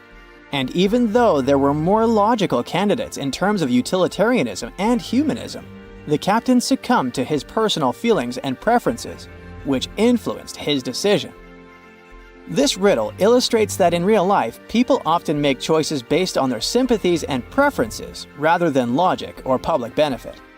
This is because emotions and personal relationships can have a strong influence on our perception of situations and decision-making. Here's a real-life example. HR managers tend to choose candidates they like or share common interests with, and it doesn't matter that other candidates might have more suitable skills or experience. This phenomenon is known as the similarity effect. Now, I've got an important question for you. Which passenger would you save? Share your choice in the comments. But I'd like to remind you that there is no correct answer. The movie Jaws came out in 1975, and since then, people have been terrified of sharks. Some people fear seeing a great white's head come out of their showers, not to mention the fear of running into one at your local pool. Of course, none of this is actually possible, but some other scary shark stuff is. Like, yes, sharks can attack boats. They probably won't sink one. It depends on the size of the shark and the size of the boat. Today, we're diving deep into the facts and myths about the sea's biggest predator. It was the year 1953. On a typical July morning, two fishers set out on their daily lobster harvest. They took their white-hulled dory out to sea off the coast of Cape Breton Island in Nova Scotia, Canada. Since it was the lobster season, the sea was dotted with several dories spread out across the water. But that day, something strange happened. As soon as they put the dory at sea, they noticed a large dorsal fin chasing after their boat. They were surprised to see that the shark would follow their boat's every move. For an entire week, they took out their white dory from the harbor, and the shark followed them around. Until one morning, as the men were alone at sea, the shark charged at full speed at the boat and smashed a 7-inch hole in its bottom. The boat turned over, and both men fell into the water. The shark didn't come after the men, though. Instead, it swam away and disappeared for good. To clarify, a dory is a small, fragile boat usually measuring 16 to 23 feet long. So how long did that shark need to be in order to sink it? Well, as soon as the boat was retrieved from the ocean, researchers found something interesting. One of the shark's teeth was found stuck in the hull. According to Harvard experts that analyzed the tooth, it most certainly belonged to a 12-foot white shark that weighed around 1,200 pounds. One thing intrigued scientists a whole lot. The great white didn't seem to be interested in the man aboard, but rather in the boat itself. The question is, why? Some people suppose that this great white followed the dory around because it was white, and the animal probably thought it was some big white mammal. It's not the first boat a shark has attacked. You see, sharks don't attempt to sink boats because they're mean and evil. Rather, it's due to murky waters and hard materials that make them mistake inanimate objects for their usual lunch menu. But that's not what we've learned from popular culture. In Jaws, the protagonist shark managed to poke several holes in the orca as it rammed the boat. The orca was a Nova Scotia-style fishing boat made out of wood planks. It wasn't a huge boat, so it seemed plausible that a great white could ram it. But, according to Mythbusters, that's very far from the truth. A great white swimming at its maximum speed wouldn't be able to take down a medium-sized fishing vessel. The same goes for bigger boats. Some bull sharks or great whites can turn over smaller vessels, though, like kayaks or small boats. If this happens, it's most likely because they think it's a sea mammal and nudge it before taking the first bite. No scientist can say for sure why they do this, only that it's usually a misunderstanding on behalf of the animal. The Shark Research Committee, a nonprofit scientific research organization, has documented a lot of shark attacks on inanimate objects and is trying to answer that question more thoroughly. So far, they've observed several attacks on objects such as crab trap buoys and inflatable float bags. The website has also registered 2 famous attacks on boats. The first one happened in 1959, and a shark left a tooth on the hull of a boat. Researchers later identified it as belonging to a 12-foot great white. The report of the other attack, which happened in 1989, claims that a boat was circled by a great white before the animal swam at the vessel at full speed and hit the boat several times. Of course, those who suffer the most from shark attacks and encounters aren't boats. It's surfers.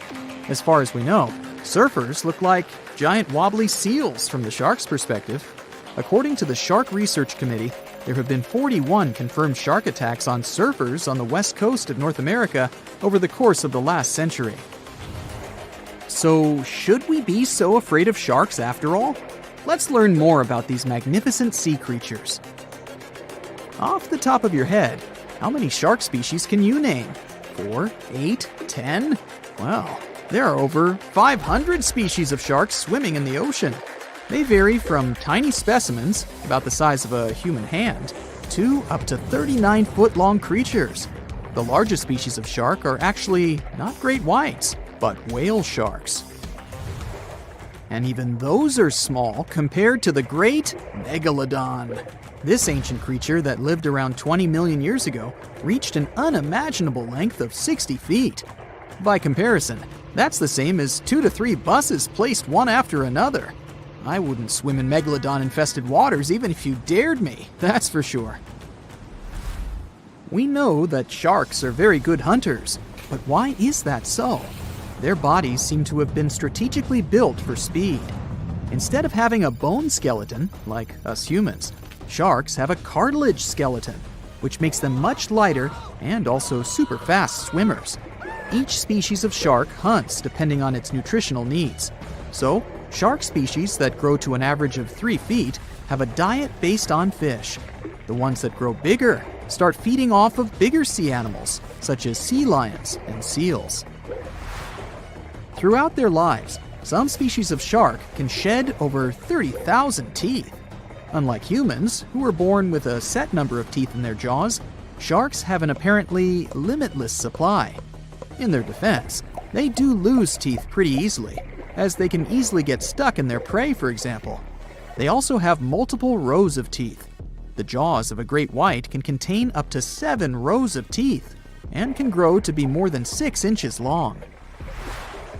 And since we're speaking of great whites, the most feared shark species roaming the oceans, this is ray. Ray is an adult white shark. He can swim up to 50 miles a day, so he needs a lot of fat in order to keep his body functioning. Funny thing about Ray, when he opens his jaws to hunt, his eyes roll back together with his head, so his sight is hindered when he's taking a bite. Now, he does like it when the water is murky and underwater visibility is low. That's because it makes it harder for his prey to spot him coming. These conditions can make it easier for him to grab that yummy seal. But this can also make it easy for him to mistake a random boat for lunch and end up scaring some humans. Some Hollywood movies love to portray sharks as having superpowers. Although they're not innately cruel, one species of shark does have something that can be considered bizarre. Hammerhead sharks, one of the most dangerous species of sharks, have a sort of sixth sense. Inside their heads, they have electroreceptor organs called ampullae of Lorenzini. These organs allow sharks to detect the electromagnetic fields of all living things in the ocean. This ups their hunting abilities to another level. They can even find prey hidden in the sand because they sense its electromagnetic field. You should know one thing. If a shark lives in a balanced ecosystem, it won't feel the need to attack unknown things. These animals are curious, though, so maybe we should cut them some slack when they bite a piece off a random boat. As an experienced sailor and the first man to ever sail non-stop on his own around North and South America, Matt Rutherford has seen a lot during his voyages. But what he saw in 2013 while sailing through the waters of the Atlantic with his colleague surely stands out. Some 800 miles off the coast of Bermuda, not far away from the famous Bermuda Triangle, they noticed a boat that seemed to be moving by itself. The sails weren't up and the motor wasn't running. The sailors decided to check if there was someone who needed their help aboard, so they moved closer to the mysterious ship. Once they got there, things only got weirder, as they realized there wasn't a living soul aboard. Rutherford started filming to document their discovery. The boat looked so awfully abandoned that they expected to find some pretty scary things in there. But it didn't stop Rutherford from searching the vessel. The boat, which turned out to be named Wolfhound, looked like an upscale one, probably costing hundreds of thousands of dollars. It was pretty weird to find it floating by itself in the middle of the ocean. It seemed like whoever abandoned it was leaving in a rush. There were clothes and other personal belongings all over the main cabin. Some parts of the ceiling had fallen and some drawers had popped open. The brave sailors decided to tow the ghost ship back to Bermuda. It wasn't easy because Wolfhound was bigger and heavier than their boat. After days at sea, the crew was running low on fuel and asked a passing freighter to stop and give them some gas. They kept pulling Wolfhound until the tow line got wrapped around the rudder and they realized they could get stranded in the Bermuda Triangle. So they had to abandon the ship. What really happened and how Wolfhound ended up in the middle of the ocean will probably remain a mystery. Rumor has it that it belonged to a member of the Royal Irish Yacht Club.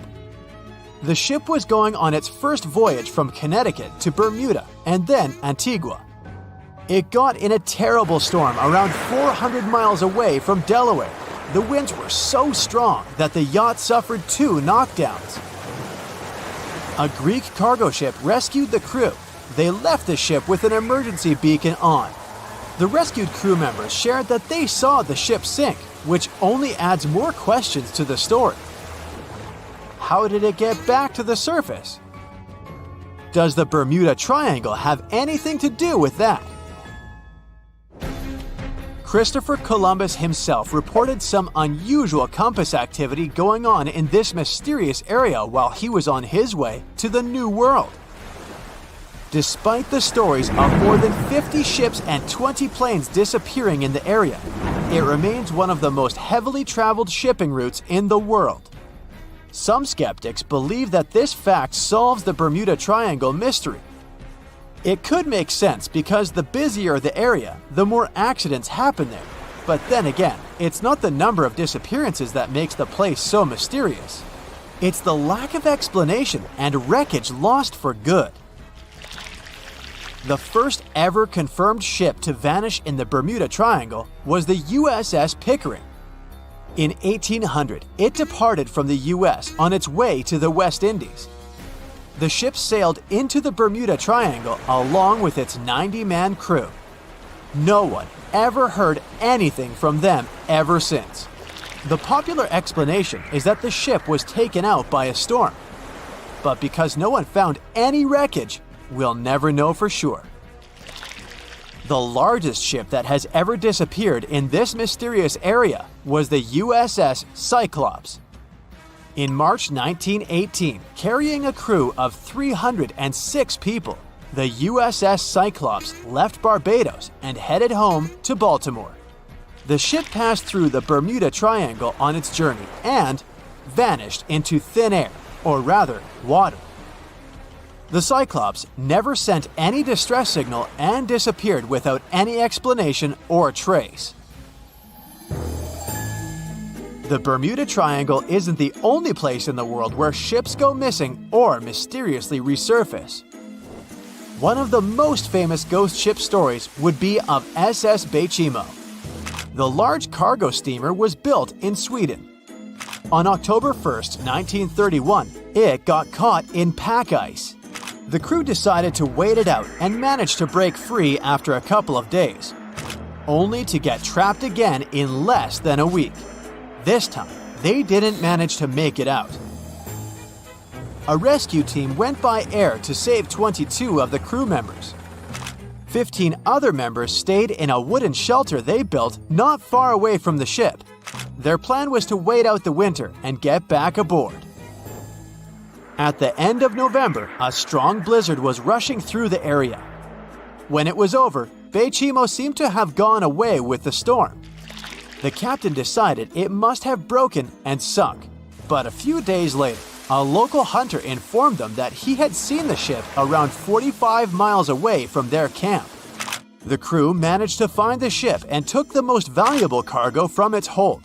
They had fears that Bechimo wouldn't live through that rough water, but it did manage to survive after all. Once the ice was gone, it floated away and ended up drifting along the shores of Canada and Alaska.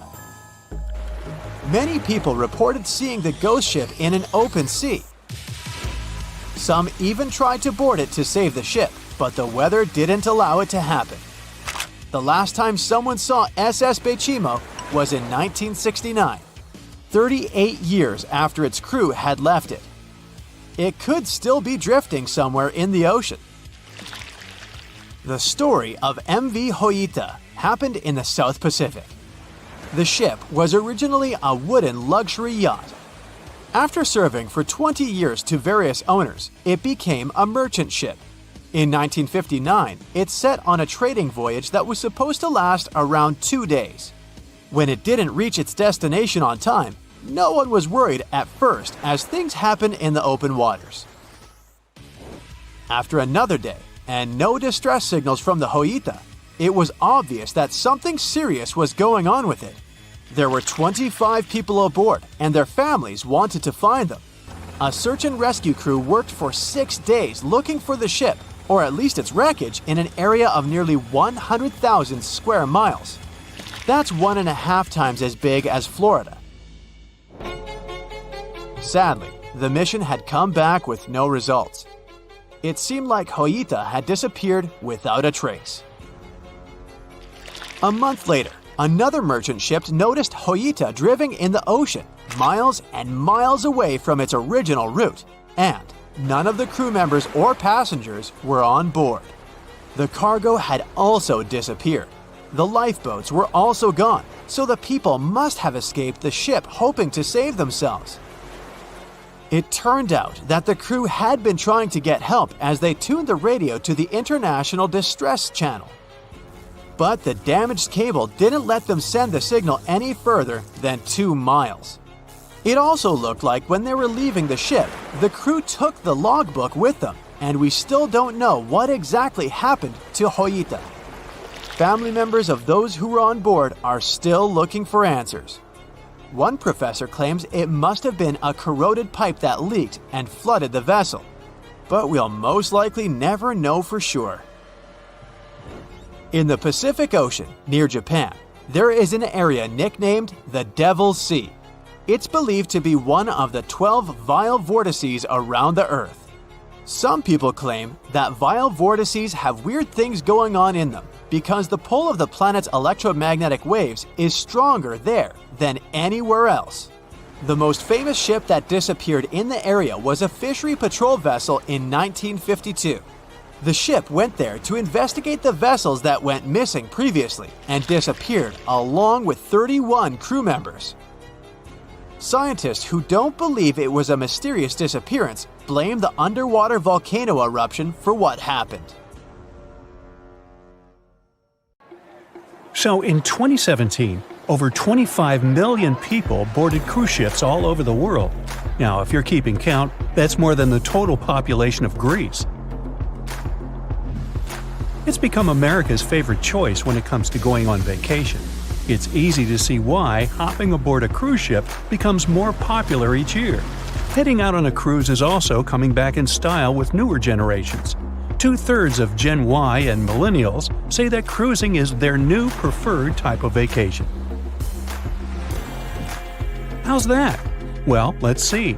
It's easy to plan in advance. On board, you can find activities for all family members, and you get a chance to visit several different destinations in one trip. An added bonus of booking a cruise? You can sample various places for a future time off.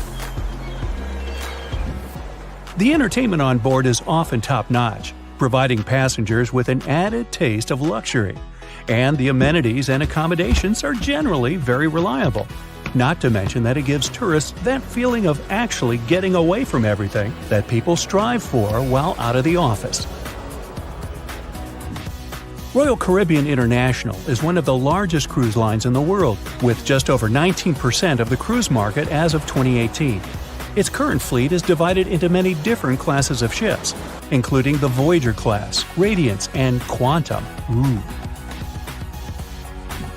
The latest addition to the Royal Caribbean International's impressive fleet was built in 2018. Wonder of the Seas is now the largest cruise ship in the world. Since this spectacular liner has just had her maiden voyage in March 2022, let's look at some of the incredible perks it has to offer its passengers. For starters, the boat is so big that it had to be split into neighborhoods. Well, it figures since Wonder of the Seas can accommodate almost 7,000 passengers. Fond of New York? Well, no worries. Wonder of the Seas has a central park of its own, with an estimated 10,000 plants to check out. The ship's Central Park is a feature of all Oasis-class ships, being one of the so-called neighborhoods. Let's look at some other areas, shall we? Like this boardwalk, a place that includes an arcade, a candy store, and a sports bar. It's best suited for long walks. There's a pool and sports zone on Wonder of the Sea. These areas feature the ship's numerous pools and hot tubs. There are many activities to check out on the sports court. Then there's the Royal Promenade, or Promenade if you prefer. That's the main road on Wonder of the Seas, with bars, lounges, and places to grab a cup of coffee, or a luxurious latte. The entertainment neighborhood is the focal point for leisure activities on the ship. Here, guests can find a comedy club, an ice skating rink, and even a theater. The spa and fitness area is a tranquil zone with a huge array of treatments available. The fitness center is free of charge, by the way, so there's no excuse for guests to skip a leg day. An extra eighth zone was added to Wonder of the Seas. It's called the Suite Neighborhood. This is an exclusive area designed for guests staying in the suites. Oh, now I get it. It's located at the top of the ship. Guests here have designated staff members called Royal Genies. Yeah, if you rub a lamp in your suite, they appear. Nah, not really. The genies are similar to butlers. They can cater to just a few cabins. Of course, the cruise line wants to divert other guests from asking these crew members various questions and taking their time. That's why the genies don't wear name tags in public areas. As for its itinerary, Wonder of the Seas was initially supposed to be homeported in China, but Royal Caribbean decided to move the liner to the United States. In March 2022, the ship started its journey with 7-night Eastern and Western Caribbean itineraries. In May 2022, Wonder of the Seas is scheduled for a trip to Europe, with Western Mediterranean cruises from Barcelona and Rome planned for its guests. Passengers will also be able to visit Palma de Mallorca, Spain, and Capri, Italy. When the summer season is over, Wonder of the Seas is scheduled to return to Florida to offer year-round sailing starting November 2022. And by the way, there is no truth to the rumor that a special cruise only for highly allergic and hay fever sufferers will be called the Wonder of the Sneeze. Nope, not at all. Now, it's hard to imagine a ship so massive that can accommodate so many amenities on board. For example, the Titanic was the largest ship of its time, measuring 882 feet in length. And Wonder of the Seas is not only 1,188 feet long, it's also 36% taller and 34% wider. Speaking of lifeboats, which I am about to, Titanic had a mere 20 lifeboats on board, which was tragically not enough to fit all the passengers after the ship hit the iceberg. But Wonder of the Seas has an even smaller number of lifeboats, 18 to be precise. Sounds weird and dangerous? Well, not really, given that each of these lifeboats can accommodate up to 370 people. It means that all the passengers and crew members, an estimated 8,000 people if fully booked, are going to be safe in case of an emergency. If we could somehow have a race between the two ships, well, Titanic was in fact the faster ship out of the two, beating Wonder of the Seas by 1 knot per hour. Cruise ship passengers today are more interested in the experience rather than the speed of the boat itself. That's why how fast a ship can travel is not an extremely important aspect nowadays. In terms of costs, Titanic cost around $7.5 million at the time of its construction. It's the equivalent of about $200 million today. How about Wonder of the Seas? Well, it cost a staggering $1.35 billion to build, making it 6 times more expensive than the Titanic. How about we compare ticket prices? Well, in this case, the least expensive ticket on Titanic was £7. It's about $1,000 today. The cheapest ticket on Wonder of the Seas is currently $423, but prices may vary depending on the location, season, itinerary, and how much you tip your Royal Genie. And I know you were going to ask, how about icebergs? Well, Titanic steamed in the frigid North Atlantic, where you had to be on the lookout for those.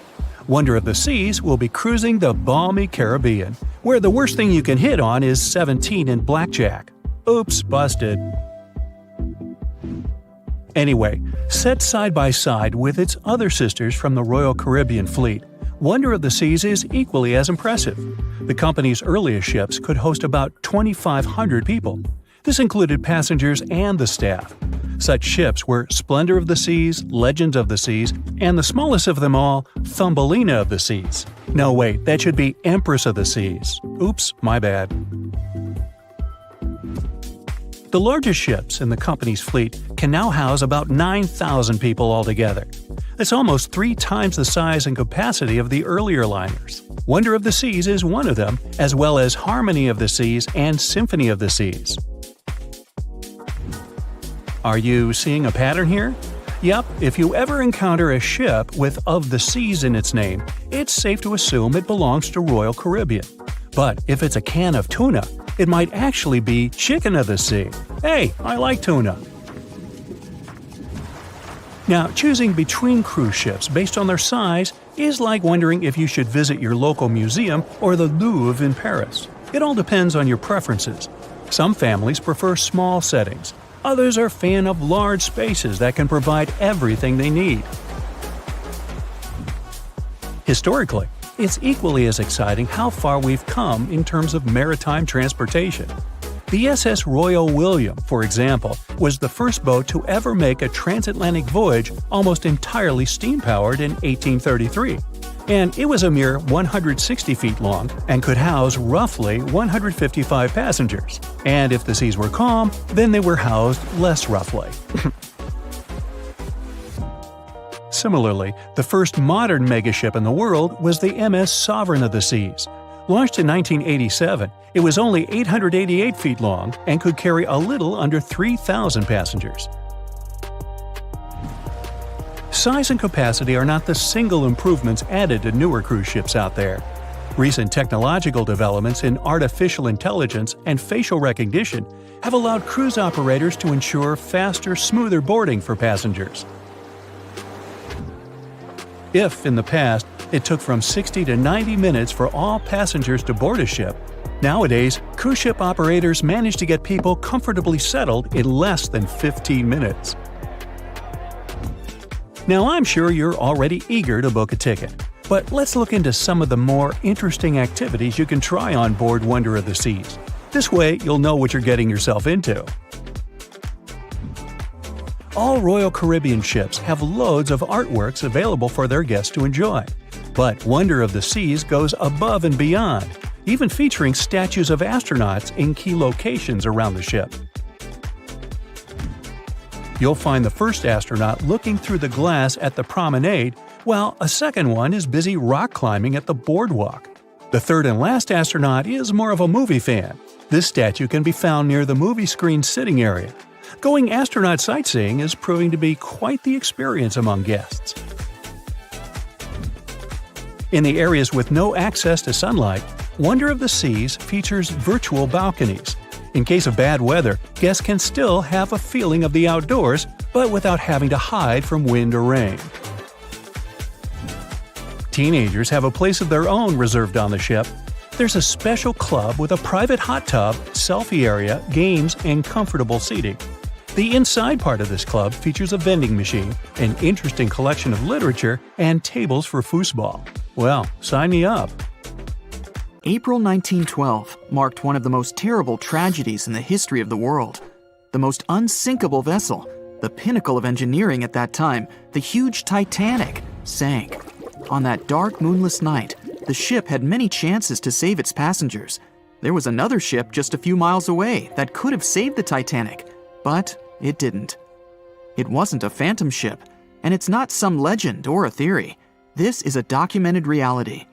There are records and witnesses' statements confirming this. But why didn't this ship help? Let's find out what happened that night by looking at these events from 3 different points of view. Let's start with the Titanic version. 11:30 p.m. The moon hides behind black clouds. Visibility is bad. Everything is calm on the Titanic.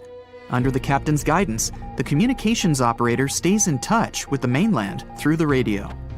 At this moment, some stranger breaks into the frequency, interrupting the operator's communication. It's unclear what this strange man wants and what he's talking about. The operator doesn't try to figure it out. He shouts at the guy, demanding him to disconnect. The connection is interrupted. At 11:40 p.m., the Titanic crashes into an iceberg. The ice breaks the hull. Water begins to flood the lower decks. Nobody is panicking yet. 20 minutes later, at midnight, the ship's crew sends a distress signal through the radio frequency. Few people understand how bad the situation really is. After 20 minutes, at 12:20 a.m., they start lowering lifeboats with passengers. At 12:25 a.m., they receive a response to the distress signal. This is RMS Carpathia. Their captain reports they're already sailing at maximum speed towards the Titanic. But the problem is that the crash site is 58 miles away. This means Carpathia will only be here in 4 hours. At 12:45 a.m., the sinking ship's crew release rockets into the air. These flares are one of the main reasons for the terrible fate of many passengers, but more on that later. 90 minutes later, the Titanic's deck breaks and the ship dives underwater. At 4:10 a.m., the Carpathia finally arrives at the shipwreck location.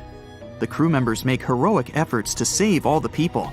They take 705 survivors on board. At this moment, another ship appears. It's SS Californian. The Carpathia sails towards the New York coast with all the people. The Californian floats in search of passengers and finds nothing but wreckage. The ship was only a few miles away while the Titanic sank into the icy water. The Californian could have saved these people, but did nothing. Its captain, Stanley Lord, made one of the most terrible acts that a sailor can allow. He didn't help a sinking ship. When the world found out about all this, they detested Captain Lord. They couldn't bring charges against him, and the trial didn't punish him. But his career was ruined entirely, as no other ship company would hire him. Despite this, he never confessed he had been guilty. Before he passed away, the captain said it hadn't been his fault. If this was true, then what happened there? This brings us to the Californian version. It's the night of April 14th. The Californian is sailing in the cold waters of the North Atlantic. The ship gets into a section with a lot of icebergs. At 10:10 p.m., Captain Lord stops the ship. It's too dangerous to move around this area, as they can damage the hull. At 11 p.m., the ship starts drifting. It's impossible to move in such conditions with such poor visibility. The captain knows that the Titanic is coming here, so he orders the radio operator to warn the ship about the danger. Radio operator Evans turns on the receiver and tries to contact the Titanic. He spends about 30 minutes on it. The connection is finally established. At this moment, the Titanic radio operator is speaking with the mainland. Evans interrupts this conversation and tries to warn the ship about icebergs. The operator doesn't understand Evans' words. He's annoyed because Evans broke into the channel so brazenly. He shouts at Evans and cuts the connection. Tired, Evans turns off the receiver and informs his superiors about the incident. It's still a mystery how the captain reacted to this news. He probably thought the Titanic knew about the danger. He lets Evans go to bed. If Evans hadn't turned off the radio and waited 1 hour, he would have heard a distress signal from the Titanic. But you shouldn't blame him. At this point, he has no official reason to stay at the transmitter. Evans is too exhausted and can't fight drowsiness. So, Evans goes to bed. The Titanic begins to sink. Its captain sends a distress signal. The operator on board the Carpathia catches it, but the Californian doesn't, since the receiver is turned off. Captain Lord can't sleep. He feels that something is wrong. Meanwhile, the Titanic is rapidly sinking under the water. The captain gives the order to launch rockets into the air. And here is where one of the critical mistakes takes place. They release warning lights, but they are not red. The crew forgot to take red rockets on board for some reason, so they lit up the sky with a bright white light. If you need to send a distress signal, you need to release red lights. Captain Lord sees these lights, but doesn't perceive them as a cry for help. It can't be that there are no standard red rockets on such a massive ship as the Titanic. But, unfortunately, it can. Captain Lord thinks the Titanic is sailing away. Perhaps there is some unknown reason behind those white lights, but he doesn't really know. So, Captain Lord has no idea that the Titanic is sinking. He still decides to contact the ship, but this time, not through radio communication. Captain Lord doesn't wake up the radio operator and sends a signal to the Titanic through a signal lamp. It's important to understand that many old-school captains didn't take radio communication seriously. They didn't understand the value of this technology. That's why Captain Lord doesn't wake up Evans. He sends light signals, but the Titanic doesn't respond. Many survivors later mentioned seeing the flashing lights of the Californian, but there was nothing they could have done. The ship's crew doesn't hear their cries for help. At 2:20 a.m., the Titanic completely goes underwater. A little more than 2 hours later, radio operator Evans wakes up and turns the transmitter on. He hears many rescuers talking about the sunken ship. Evans understands everything. He reports this to the captain. At that moment, the Californian immediately heads to the wreck site. They meet Carpathia there. With the survivors on board, it sails towards New York. The Californian stays sailing and looking for people. They find nothing but wreckage. The Californian returns to the mainland. The news about the ship that could have saved the Titanic is spreading all over the country. The trial begins. Captain Stanley Lord and the crew tell their version. They say their ship had been standing still. Many people don't believe them, and some of the surviving passengers claim to have seen the Californian sailing by. Still, the judge declares them innocent. 1962. Captain Stanley Lord is a very old man. He calls a notary to confess something. The captain makes his last remark about this case. He swears he's not guilty.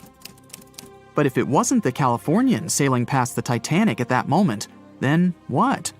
The Samson theory could answer that question for us.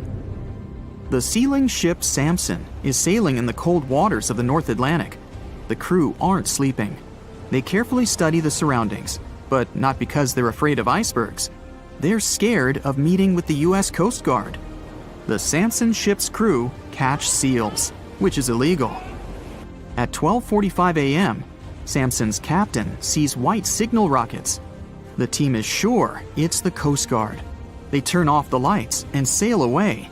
It's dark, so they don't notice the sinking Titanic. They return to the coast of Iceland and hear about the disaster. They realize they have abandoned the drowning passengers. The nephew of one of Samson's crew members reads about this story in his uncle's diary. The nephew asks for permission to publish these recordings. All the people realize that Captain Lord wasn't guilty, but unfortunately, he didn't live to see this moment. Actually, it's still unknown who is guilty in this story. 2 ships were nearby the Titanic. Their captains were adequate people. They would have helped save all the passengers. Their fault was that they couldn't understand what the Titanic wanted on that dark night. Someone forgot to put red flares in the box. This small but fatal detail was one of the leading causes of the tragedy. The Bermuda Triangle is one of the most heavily traveled shipping routes in the world. Some skeptics believe that this fact solves the Bermuda Triangle mystery. Statistically, the busier the area, the higher the frequency of accidents and disappearances. While this makes sense, it's not the frequency of disappearances that's responsible for the mystery of the Bermuda Triangle. It's the lack of explanation or wreckage found. On his very first voyage to the New World in 1492, Christopher Columbus sailed through the Bermuda Triangle. Columbus reported that one night, when he was on the deck of the ship, he noticed a giant light appear in the distance, unlike anything he'd ever seen before. Columbus looked at his compass for direction, and it gave off erratic readings. You might have noticed that the Bermuda Triangle doesn't appear on any world map. This is because official institutions refuse to acknowledge that the area actually exists. No one exactly knows how many ships and planes have disappeared in the Bermuda Triangle. The rough estimate is 50 ships and 20 planes. Most of the time, the disappearances had no explanation and no wreckage has ever been left behind. When the TBF Avenger planes went missing, a massive search operation was conducted. Boats and planes searched the Bermuda Triangle for any signs of the aircraft. One of the boats searching was a PBM-5 Mariner airboat. The airboat took flight at 7:27 p.m. and called in a routine radio message 3 minutes later. Then, it was never heard from again. No trace was ever found of the rescue airboat or the 5 Avenger aircraft. A huge investigation was launched into the disappearance of all these vehicles, but nothing was ever discovered. The Bermuda Triangle is home to some pretty intense and unexpected weather. Storms build up quickly and unexpectedly, then disappear soon after. If you blink, you might miss it. This could explain why few distress signals are issued. Pilots and sailors never saw the weather coming. A popular theory suggests that rogue waves are responsible for the many disappearances. Rogue waves are called extreme storm waves by scientists.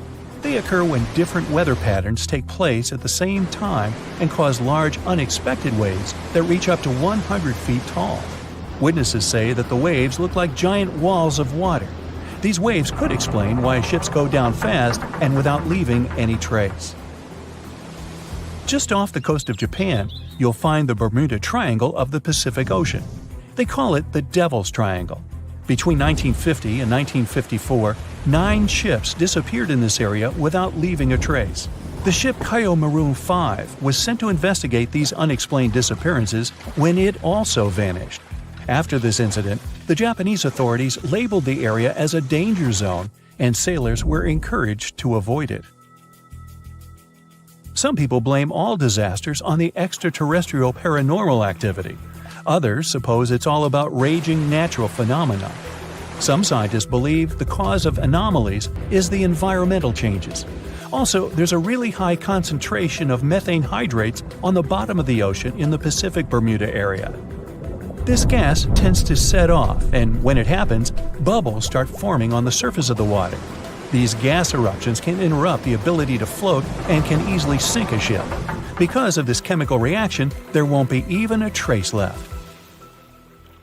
Underwater volcanoes are said to be another possible explanation for the Japanese Dragon's Triangle.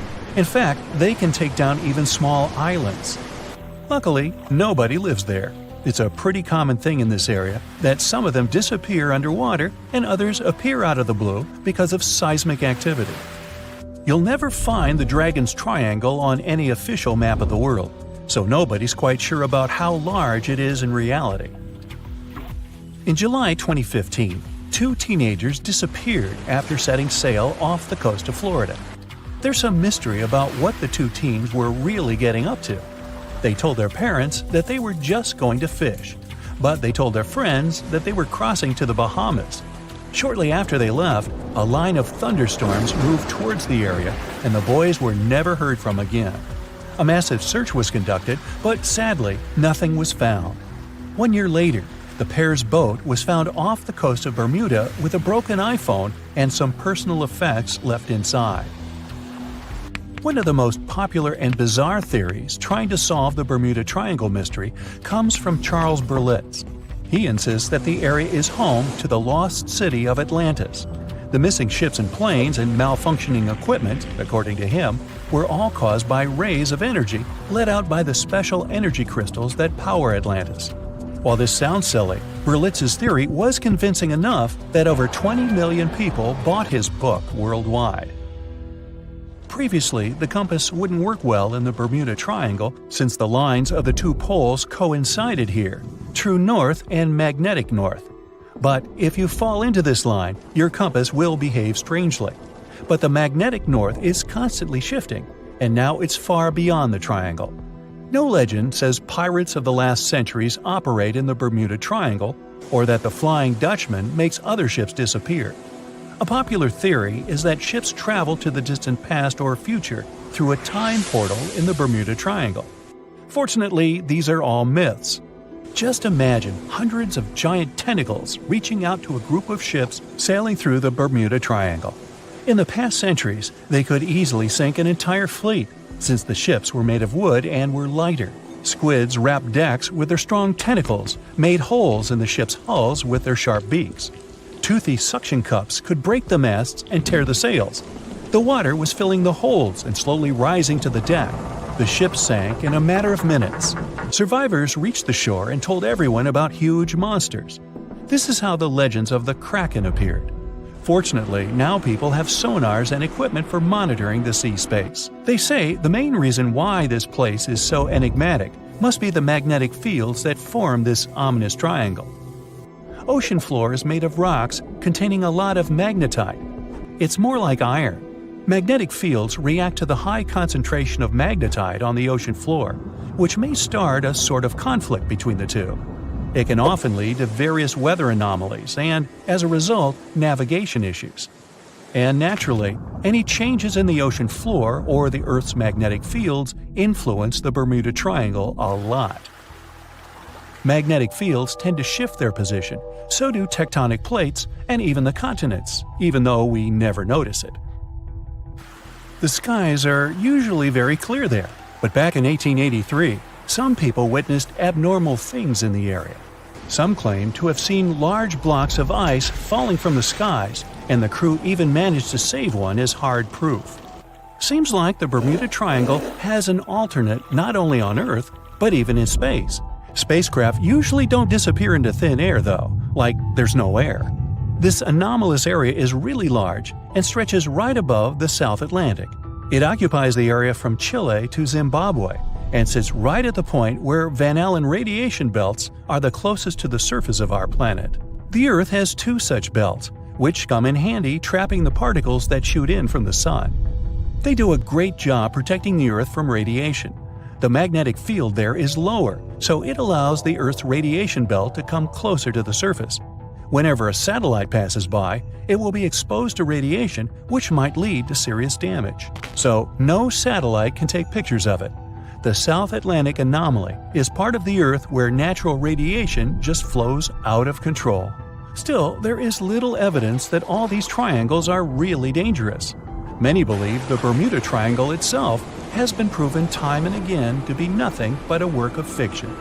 In fact, some shipwrecks, such as the Ellen Austin, gained popularity in the middle of the 20th century, while nobody even thought of drawing a triangle in the Bermuda area before that.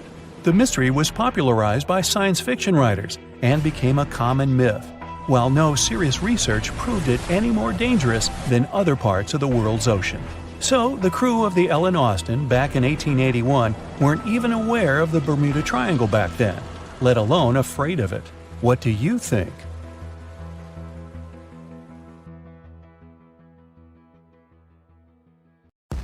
It's 2018. You get up early in the morning to go ashore and catch some fish. You come to the spot you were yesterday, throw the hook into the sea, and wait.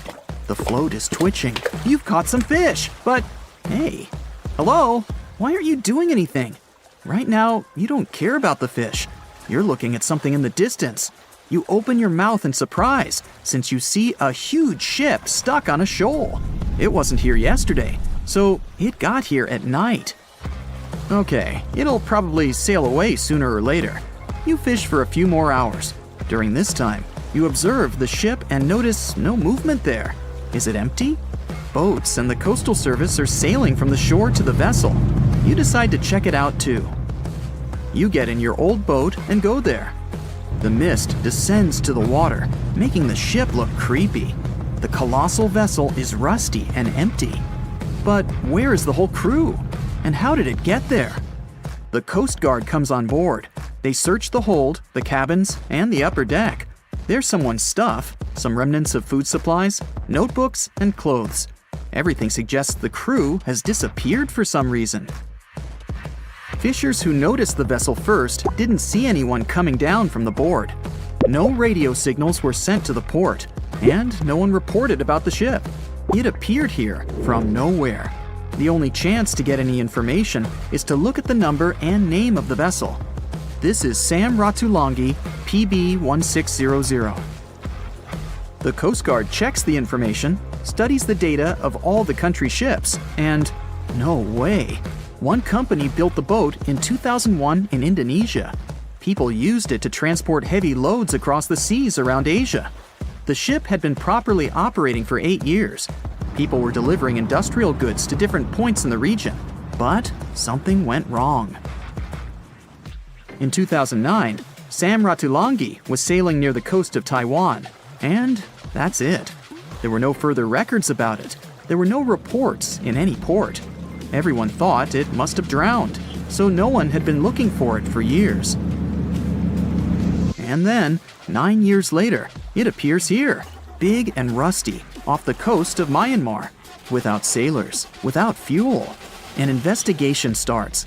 City services are trying to find out the names of all the sailors working on the ship and find clues that would lead to solving this mystery. They also hope the ship owner will appear soon. They find 2 tow ropes on board. This means that some other ship towed Sam Ratulangi to this place. Then they identify and find 13 crew members. These people say they wanted to reach the factory in Bangladesh to repair Sam Ratulangi. Another vessel helped tow the ship, but then 2 cables tore off, and a storm began. No one wanted to stay on board during such weather, so the crew members left it. No one knows what the ship has been doing for the last 9 years, and how it was possible without people on board. And here's another, much more mysterious ship story. On February 16, 2020, locals found a large cargo ship stuck on a rocky shore off the coast of an Irish village. The boat looked rusty, with holes in the hull and rotten parts. People hadn't seen this vessel the day before, so it appeared there at night. The last time people saw the Alta cargo ship was a few months earlier, thousands of miles off the coast of Ireland. That day, the Alta was sailing in the waters of the Atlantic Ocean. Another ship, the MS Protector, noticed it. MS Protector crew members tried to contact the ship, but received no response. The people on board realized that they were facing an empty vessel. And then, 5 months later, it appeared near the coast of Ireland. There are more questions than answers in this story, but we managed to find something out. In 2015, the Alta appeared and disappeared from the radar several times. Any ship has an internal tracking system, so people can track its route using satellites. But Alta crew members often disabled this system. Perhaps they were engaged in some illegal activity. Anyway, in 2017, the ship often sailed between the ports of Greek islands. Then, the tracking signal disappeared and appeared only 10 months later, off the coast of North Africa. During this time, the ship changed several flags. In September 2018, the Alta was southeast of Bermuda and headed for Haiti. Then, the crew started facing problems. First, the main engine failed right in the middle of the Atlantic Ocean. The ship began to drift. Several days passed, but the crew members weren't able to repair it. They began to run out of food and water supplies. The situation got even worse when they found out that a hurricane was approaching the place. Fortunately, they managed to contact the U.S. Coast Guard. A helicopter flew to the Alta on October 2nd to bring them some supplies. There was enough food for several days. Then, a rescue boat sailed to the ship. It evacuated all the sailors and delivered them to Puerto Rico before the hurricane. The Alta had to drift alone in the ocean.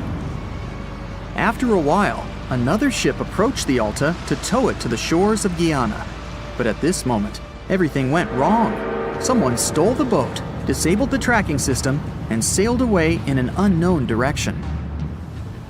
After almost a year, the MS Protector found the empty Alta in the waters of the Atlantic Ocean.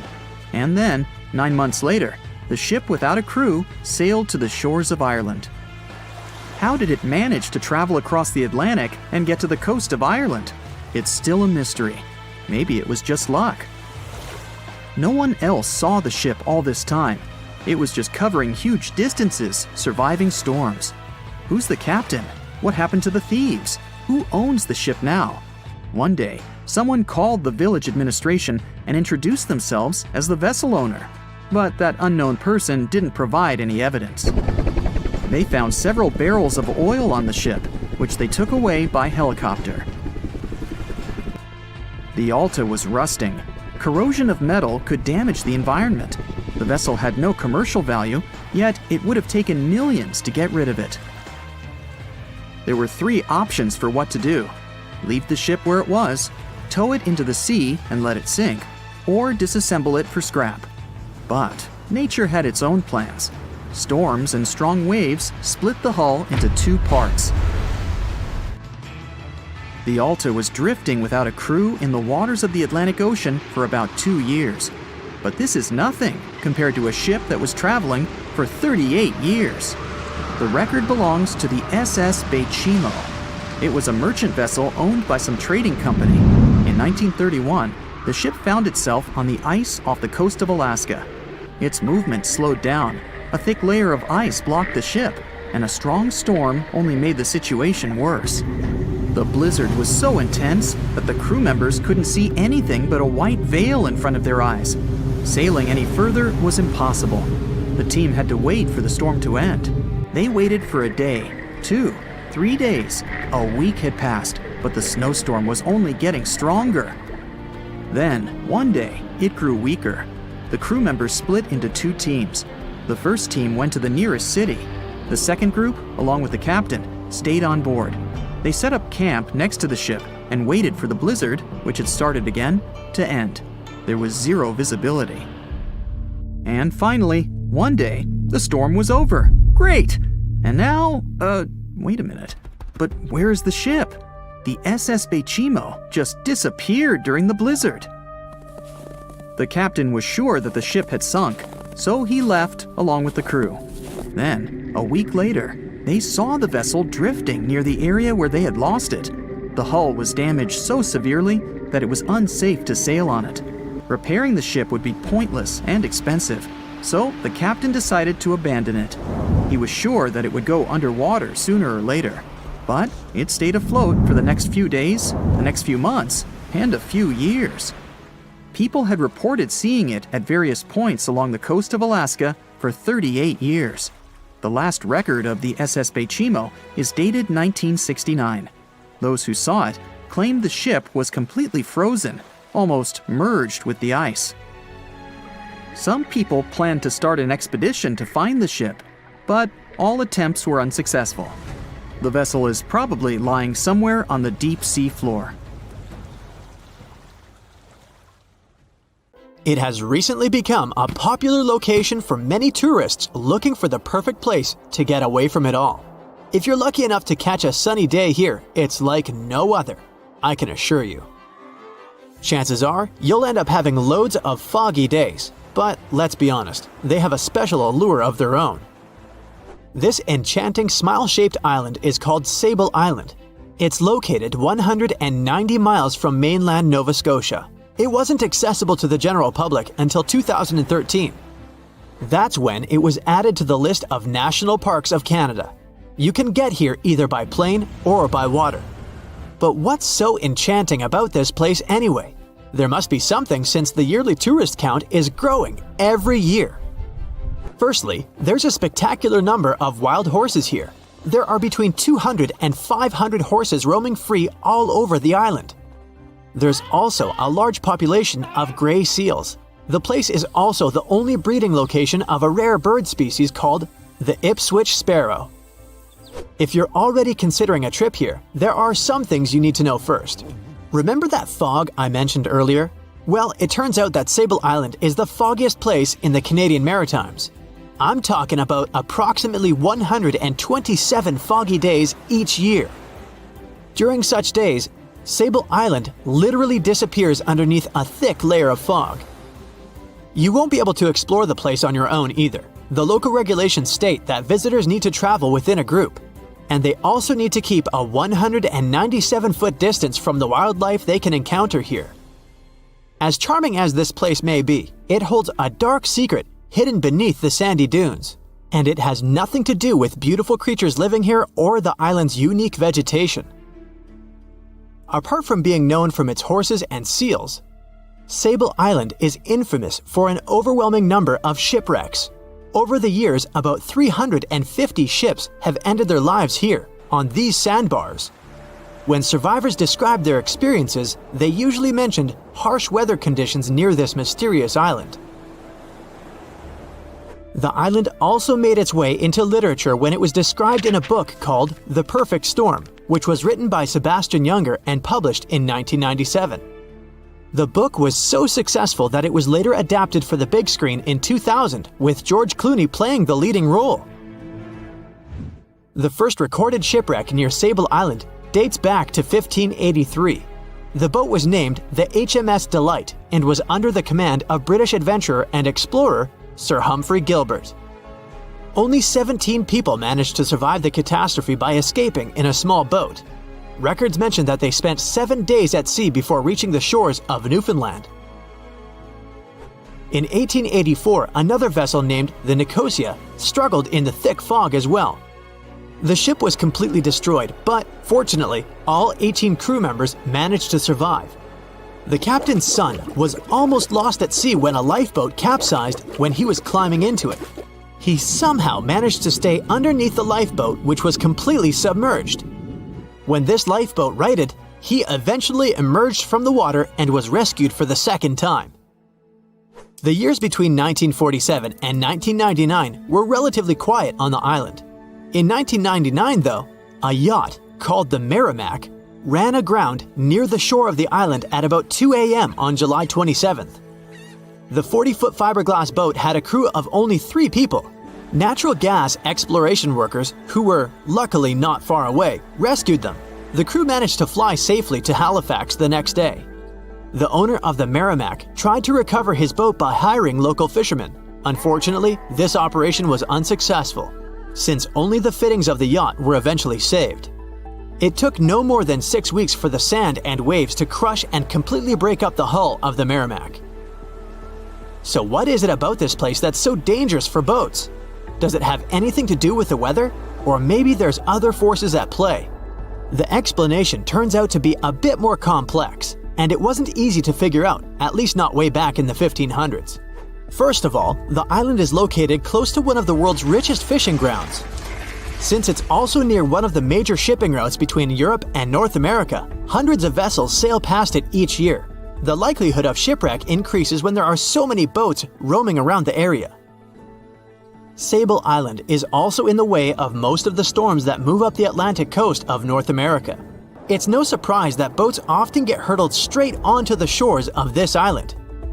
The weather has a lot to do with it too. During the summer season, the warm air from the Gulf Stream creates a dense fog as it merges with the cool air by the Labrador Current that passes by the island. Other currents don't help the matter. Sable Island is next to the meeting point of 3 major ocean currents: the Gulf Stream, the Labrador Current, and the Belle Isle Current. Since the 1950s, radars and other modern navigation tools have been used on commercial vessels as well. Up until then, the sextant was the main instrument used to figure out a ship's location. It doesn't mean that sextants weren't accurate, but this instrument couldn't work properly without a clear view of the sun or stars, which means it didn't help much in dense fog, such as the one surrounding Sable Island, or when it was cloudy. Often during bad weather, the captain of a ship navigated, relying on their experiences and intuition based on the ship's speed and direction. That's why most of the survivors in shipwrecks near Sable Island said that the captain had simply miscalculated the ship's position, crashing into Sable Island by accident. This dusty, sandy land is as unfriendly to ships as it is to trees. There's reportedly a single tree on the whole island, and it looks a lot more like a bush. It's actually a pine tree. And since the famous island horses don't see it as much of a food source, it somehow managed to survive. Reports say that the tree was planted back in the 1950s. Local authorities were trying to grow a forest on the island to make it a bit more welcoming. They've planted tens of thousands of trees over the years, more than 69,000 evergreens, 600 fruit trees, and about 55 pounds of pine seeds, along with other plants which could survive the conditions on the island. But they were no match for the extreme weather and sandy soil. Out of all those plants, just one pine tree is still alive. Thanks to its resistance, it has even become a symbol of Sable Island. Interestingly, for around 40 years, the island also had just one inhabitant. Can you imagine that? One person living on a remote island for so many decades? It's the story of a woman called Zoe Lucas. She chose to surround herself with the only residents on the island: the horses, the gray seals, and the many species of birds. An esteemed naturalist, she mentioned in an interview she gave back in 2017 that she was used to living on the island and that she never got lonely. To survive here, she had to put together an essentials kit. It included a notebook to take notes and a pair of binoculars to study the wildlife. You can safely assume she wasn't scared of the intimidating surroundings, since she decided to eventually call this place home. At first, Zoe wanted to set up camp on one end of the island, near some abandoned buildings. But eventually, she settled in a wooden house near a bunch of sand dunes. A Canadian institution called the Meteorological Service of Canada put together the simple construction back in the 1940s. Parks Canada operates the building these days. Zoe's work included gathering as much data on the local horse population as possible. It could help scientists better understand how they managed to adapt to the unfriendly environment. She also helped gather the debris that made it to the shore to help track pollution levels. Among all the rubbish that she collected, there was a refrigerator and a crate full of fresh peppers. Some other specialists eventually started working rotating shifts on Sable Island to offer the brave woman a little bit of company now and then. In 1945, 5 TBF Avenger aircraft took flight for a routine training exercise around the Bermuda Triangle. In the middle of the exercise, the planes were struck by intense rain and heavy winds, despite the clear weather forecast. The pilots became extremely disoriented and radioed the base to report that their navigational equipment had stopped working. The last thing the base heard was, "When the first plane drops below 10 gallons, we'll all go down together," and then static. The 5 planes and their 14 crew members were never seen or heard from again. On his very first voyage to the New World in 1492, Christopher Columbus sailed through the Bermuda Triangle. Columbus reported that one night when he was on the deck of the ship, he noticed a giant light appear in the distance, unlike anything he had ever seen before. Columbus looked at his compass for direction, and it gave off erratic readings. You might have noticed that the Bermuda Triangle doesn't appear on any world map. This is because official institutions refuse to acknowledge that the area actually exists. A popular theory suggests that rogue waves are responsible for the many disappearances. Rogue waves are called extreme storm waves by scientists. They occur when different weather patterns take place at the same time and cause large, unexpected waves. Witnesses say that the waves look like giant walls of water. These waves could explain why ships go down fast and without leaving any trace.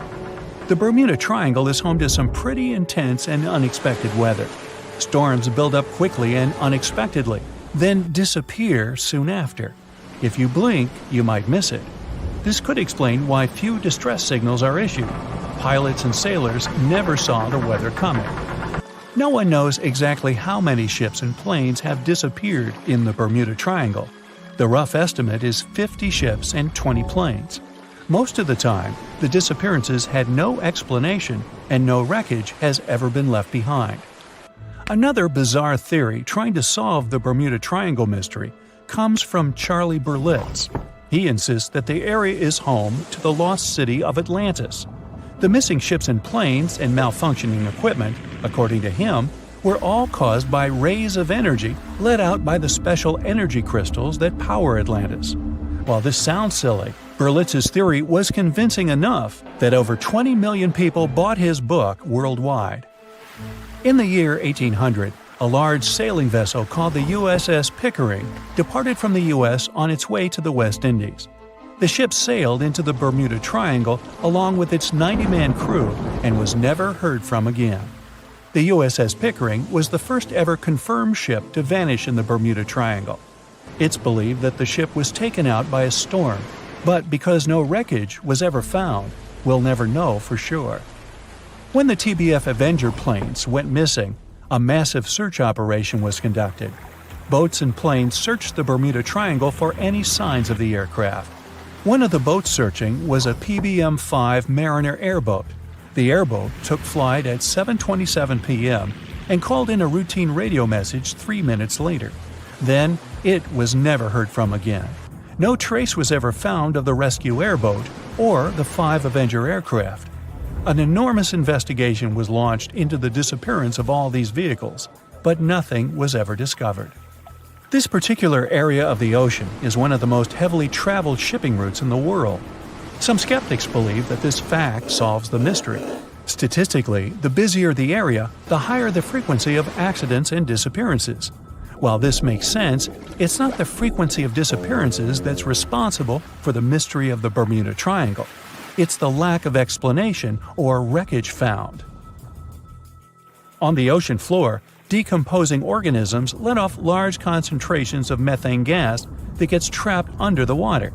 This gas can build up until, boom, it ruptures. The gas surges up to the surface and erupts. If a ship was in the area of one of these ruptures, the water would become much less dense and cause the ship to sink rapidly and without warning.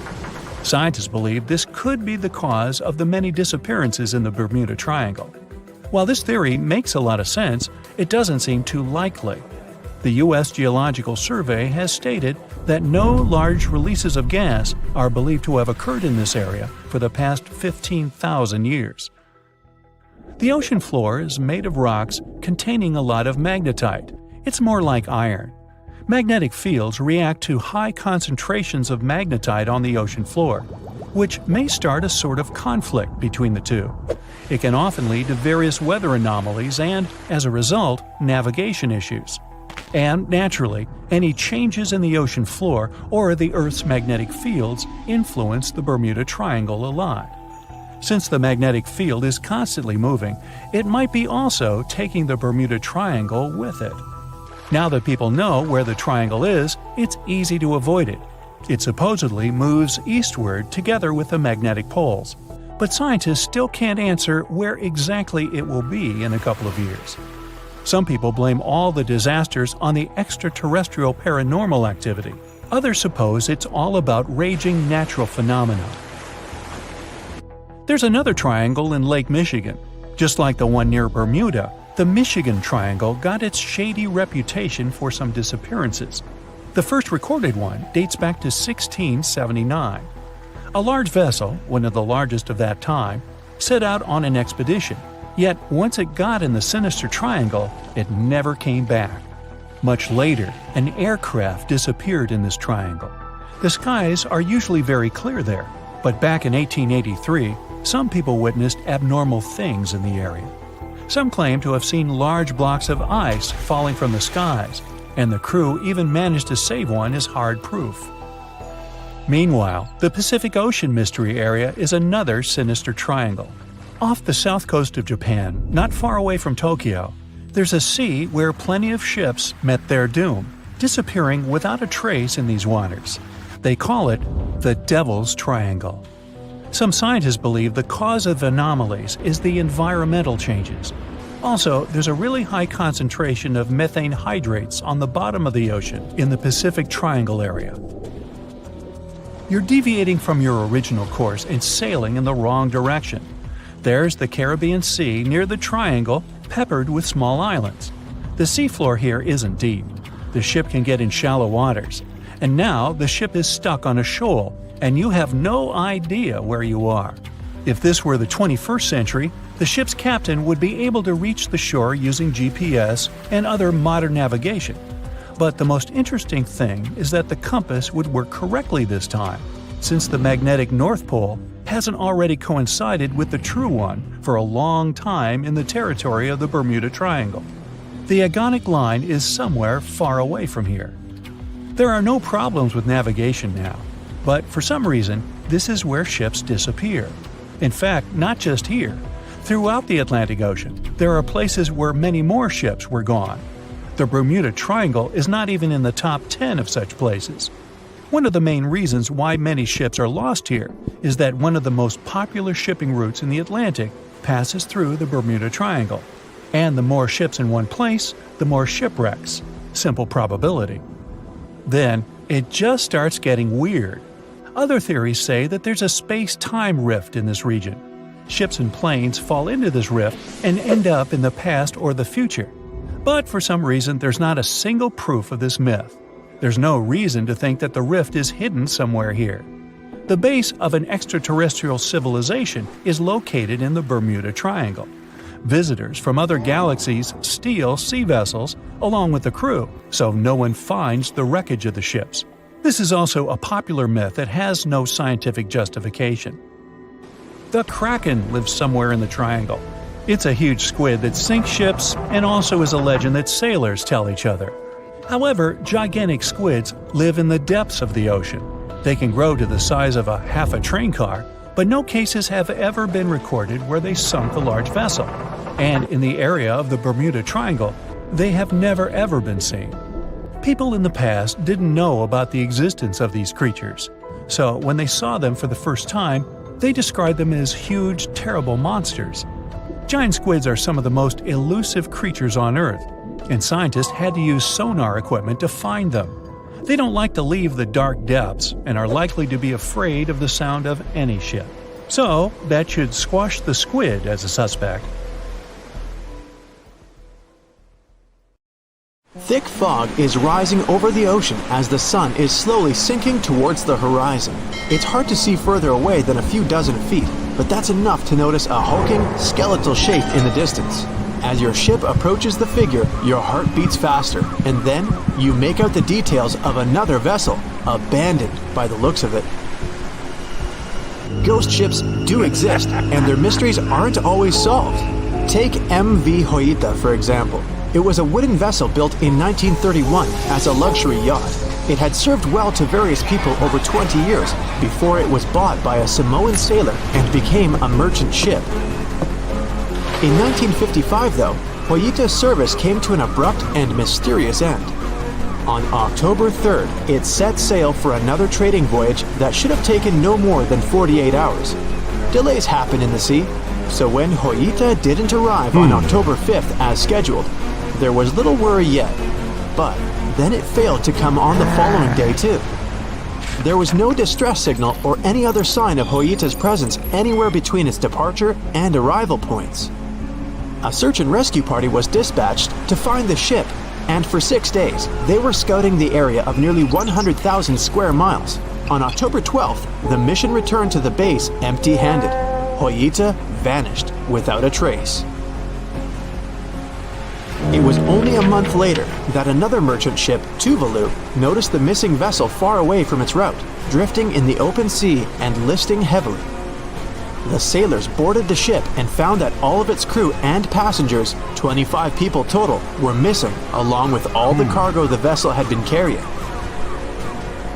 The radio was tuned to the International Distress Channel, meaning that the crew had been trying to ask for help, but they couldn't reach anyone because the radio cable had been damaged, limiting the range to 2 miles. The lifeboats were missing as well, indicating that people on board must have left the ship. Unfortunately, they seem to have taken the logbook with them, leaving the rescue team clueless as to what had happened. Even today, the mystery of MV Hoita hasn't been solved yet. No one knows where the crew and passengers had gone and what had caused them to leave. SV Carol A. Deering wasn't a ghost ship in the usual sense of the word. There are no sightings of it in the open sea. Instead, it was found on the shore, but the circumstances of it running aground are a puzzle shrouded in mystery. Carol A. Deering was built in 1919 in Maine, and it was a large vessel made for commercial voyages. Unfortunately, despite its large cost of construction, it had only served for a year before its last trip. July 19, 1920. The ship was traveling from Puerto Rico to Rio de Janeiro via Newport News to deliver a cargo of coal. It was almost halfway to the final destination when the captain fell seriously ill, and the crew turned back to drop him and his son off and replace the captain. The voyage went without incident, but when it came to Barbados in December to resupply, there were strange moods among the crew. The first mate didn't seem to be happy with the new captain. No one paid much attention to it back then, when they probably should have. The last sighting of Carol A. Deering at sea was on January 28, 1921, when a lightship noticed it off the coast of North Carolina. There was some commotion on the quarterdeck of the ship, where the crew were normally not allowed. Then, another vessel sighted it, but there was already no one on the decks. On January 31st, the merchant ship was found hard aground in the Diamond Shoals, a site notorious for numerous shipwrecks that had been occupying there for centuries. When the search and rescue party boarded the ship, they found it abandoned, the log and personal belongings of the crew gone, along with the 2 lifeboats. There is still no answer to what happened on board of Carol A. Deering that January, although the most popular version was mutiny. Maybe we'll never find out the truth though. SS Bechimo is perhaps one of the most notable ghost ships in history. This large cargo steamer was built in 1914 in Sweden and plodded its way dutifully over 16 years, trading provisions for pelts with native tribes of Alaska and Canada. But then, on October 1st, 1931, Bechimo got caught in pack ice. At first, it seemed the crew would be able to wait it out and continue on their route because the ship broke free in a couple of days. But in less than a week, it became caught again, this time for good. In another week, a rescue party was sent to fetch 22 of the Bechimo's crew, while another 15 remained behind to wait through the winter if necessary and get the ship back. But a month later, after a powerful blizzard struck their camp, the sailors went out of their shelters only to find the ship gone. Luckily, a few days later, a native hunter told them Bechimo hadn't been lost yet. He'd seen it about 45 miles from where they had been stationed. They managed to track it down, but decided the ship wouldn't survive the winter. So they took the most valuable cargo from its hold and abandoned it. They were wrong though. SS Bechimo did survive that winter, and many more that followed. When the ice broke, it sailed away on its own, drifting listlessly along the shores of Canada and Alaska. There were numerous sightings of the ghost ship, sometimes adrift in the open sea, and at other times stuck in the pack ice again. People attempted to board and salvage it, but weather conditions or lack of equipment always prevented them. SS Bechimo was last sighted by native Alaskans in 1969, 38 years after its abandonment. What became of it later remains unknown. The story of SS Orang Medan is one of the most puzzling and harrowing ghost ship stories of the 20th century.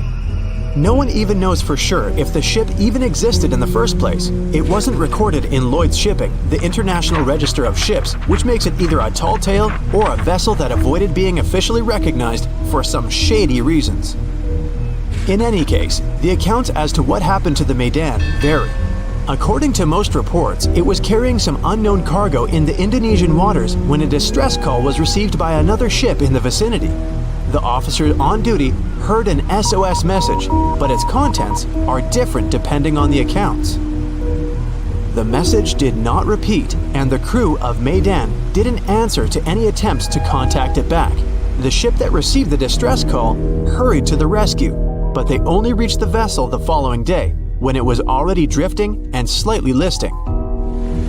When the rescuers boarded the ship, they found that none of the crew had survived. However, one lifeboat was missing, which implied that there was at least one crew member who managed to escape. What happened to the rest of the people on board remains a mystery to this day. Still, there are no hard facts about this story, so we might never find out whether SS Orang Medan was actually a ship and not a thing of fiction. SV Zabrina was a 3-mast sailing barge built in 1873 for river trade ships in South America. She served for well over 4 decades, proving to be a sturdy and reliable ship. It was later transferred to Europe, where it continued serving its purpose well. But then, in October 1917, Zabrina set sail on a regular voyage only to be found ashore several days later. Mysteriously, although the ship was perfectly intact, the entire crew of 5 and the captain were gone. There is no direct evidence or hard facts as to what really happened that day. The most convincing theory is that the crew were washed away from the deck because of an underwater explosion. And then the ship sailed ahead without them. But the truth, as always, remains unknown. The year was 1854, and the SS Arctic, the fastest passenger liner of its time, set out to cross the Atlantic. As it sailed through the misty veil, it slowly disappeared into the unknown.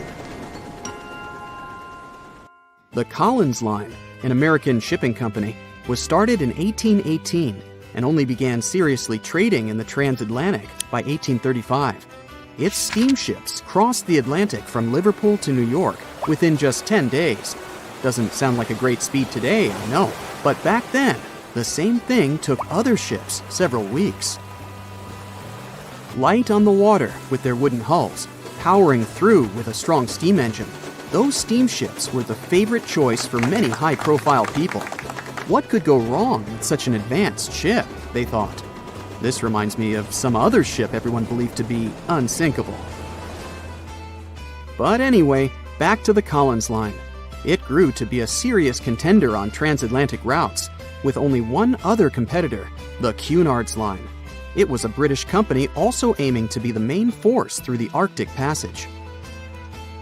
In 1835, the company received a new ship that traveled to Liverpool and came back to New York with the largest cargo ever at that time.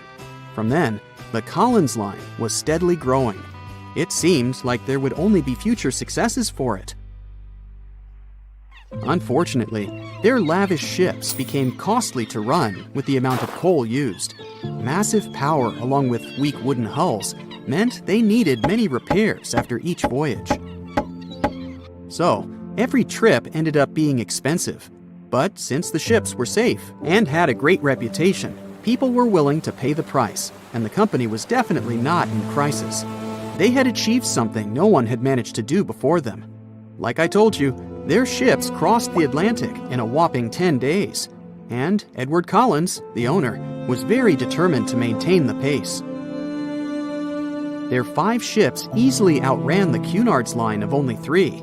With this great praise, it provided more attention. Though the Cunard's ships were slower with their iron hulls, they believed there was still profit, regardless of how slowly they sailed. Among Collins' ships, the Arctic, the third of them to be launched, was the largest, reaching 284 feet long, with 2 side-lever steam engines, each with 1,000 horsepower.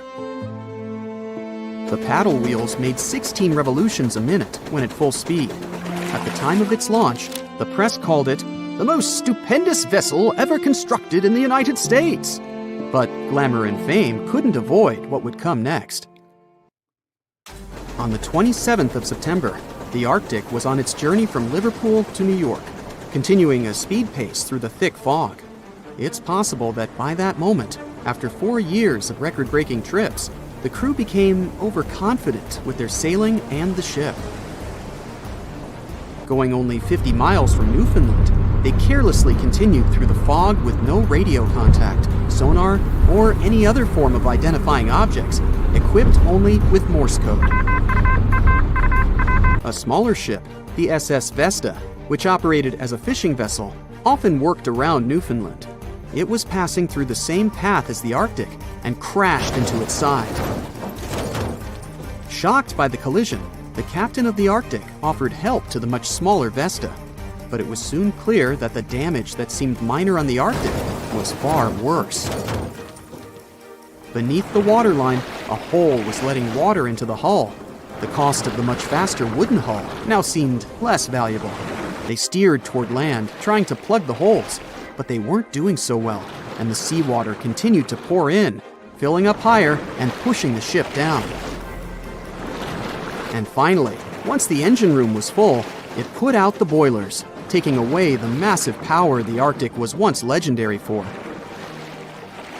They moved slowly until coming to a complete stop. The ship continued to sink, and the order was to abandon it.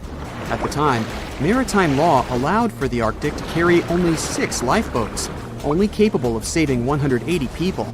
The crew and some of the passengers managed to push their way aboard and took most of the seats on those boats. Things were pretty wild, and everyone forgot about their manners, not letting the ladies and the youngest ones board first. It took 4 hours for the Arctic to sink. 150 crew and 250 passengers were on board. Those that weren't able to find a lifeboat made a desperate attempt to build their own rafts from parts of the ship. 2 days later, only 3 boats made it safely to the shore. The other 3 were never found. Believe it or not, the rescue party also saved some people that had been clinging to the wreckage for 2 days. Unlike the crew, the captain went down with the Arctic, but amazingly survived. He would be only one of 85 people that made it, out of the 400 on board. When the news arrived 2 weeks later, the public responded with great sadness to the losses. Great anger soon followed towards the poor safety measures and the crew. The press published demands to change the laws for more lifeboats. It only made sense to have enough for every person on board a ship. But they ignored those requests. This neglect would lead to more disasters in the future. Enough lifeboats would only come into maritime law some 60 years later, after the disaster of the Titanic. Edward Cullen's wife and 2 children were also aboard the ship and didn't return. He was heartbroken, but didn't stop running his business. The Collins line still had a reputation to uphold, the biggest, fastest, and most luxurious on the Atlantic. Edward Collins would now build an even better ship than any other. It was named the Adriatic, and it was the largest ship in the world, 354 feet long. With 2 alternating steam engines that had never been built of this size. These steam engines at the time were at the height of engineering, though today you can only see them in models and toys. With the new addition of 2 masts, the Adriatic would also be able to sail if needed. Luckily, they made some lessons from the disaster of the Arctic. But before their new ship, the Adriatic, was built, another disaster had occurred. The sister ship of the Arctic had also sunk. They believe this second ship was desperate to stay in front of the Cunard's line and hit an iceberg somewhere during the race. This weird contest took the lives of 141 people. The desperation of Collins and his weakly built hulls pushed the company towards bankruptcy in 1858. The newly built Adriatic, costing over $1 million, had only made 1 voyage in the end. And even that voyage was considered a disaster. The ship collided with a tugboat. It still managed to finish its maiden voyage at a suitable time. After the company had gone bankrupt, they had to sell the ship for only $50,000. They removed the great giant engines, replacing them with only sails. Although it was once the greatest ship on the high seas, it was only 30 years later until it was abandoned, labeled irreparable, and anchored in a river. The other remaining ships were also sold and only used for parts. Edward Collins left the industry altogether, seeking work on dry land instead. As the Collins line was no longer in the mix, the Cunards would grow in strength. Without competition, they would win the Blue Riband for the next 30 years, and 180 years later, after producing hundreds of ships. They still have a constant presence on the seas, as they provide transatlantic crossings, world voyages, and leisure cruises. To this day, the Cunard line is the only one to run ships between Europe and America, and it's great proof that it's not always the fastest that's the best. The Megalodon was the biggest shark to ever live. Not only that, it's one of the biggest fish and the largest predator in Earth's history. They've been known to reach lengths of up to a whopping 70 feet. That's over 3 times longer than the biggest great white shark on record. The females have also been found to be around twice the size of the males. The Megalodon could swallow a small car without it even touching its teeth, if cars had been around then. Its teeth could grow to over 7 inches long. It looks like we're going to need a bigger boat, and best make it steel-plated, as this shark can easily gnaw its way through ships. The underwater terror could bite a ship clean in half, with the highest bite force ever calculated for any animal, living or extinct. The force of its ferocious bite was up to 40,000 pounds. That's around 108,000 times the strength of a human's and 10 times the force of a modern crocodile's bite. Its chomp is so strong that it makes the T-Rex's bite look about as powerful as my granny's after she's taken her dentures out. In fact, the Meg was so big and powerful that it had no natural predators. It was the uncrowned king of the seas, swimming freely from ocean to ocean. This cosmopolitan creature was found all over the world, from America to Europe and Australia to Japan, assuming there were countries back then. Meg fossils have been found on every continent except Antarctica. Everybody skips Antarctica. Science tells us that the megalodon went extinct over 3.6 million years ago. But could they still be alive at the deepest depths of the ocean? Only around 80% of the ocean has been explored, and its deepest point, the Mariana Trench, is over 7 miles down. So who knows what's lurking at the bottom? If you did manage to make it down, it is unlikely that you'll run into a Meg, though. The sharks, like us, preferred warmer coastal waters. Deep ocean living would be too cold for the beasts, and food would be scarce. Their entire bodies would also have to evolve to avoid being squished by the enormous water pressure down there.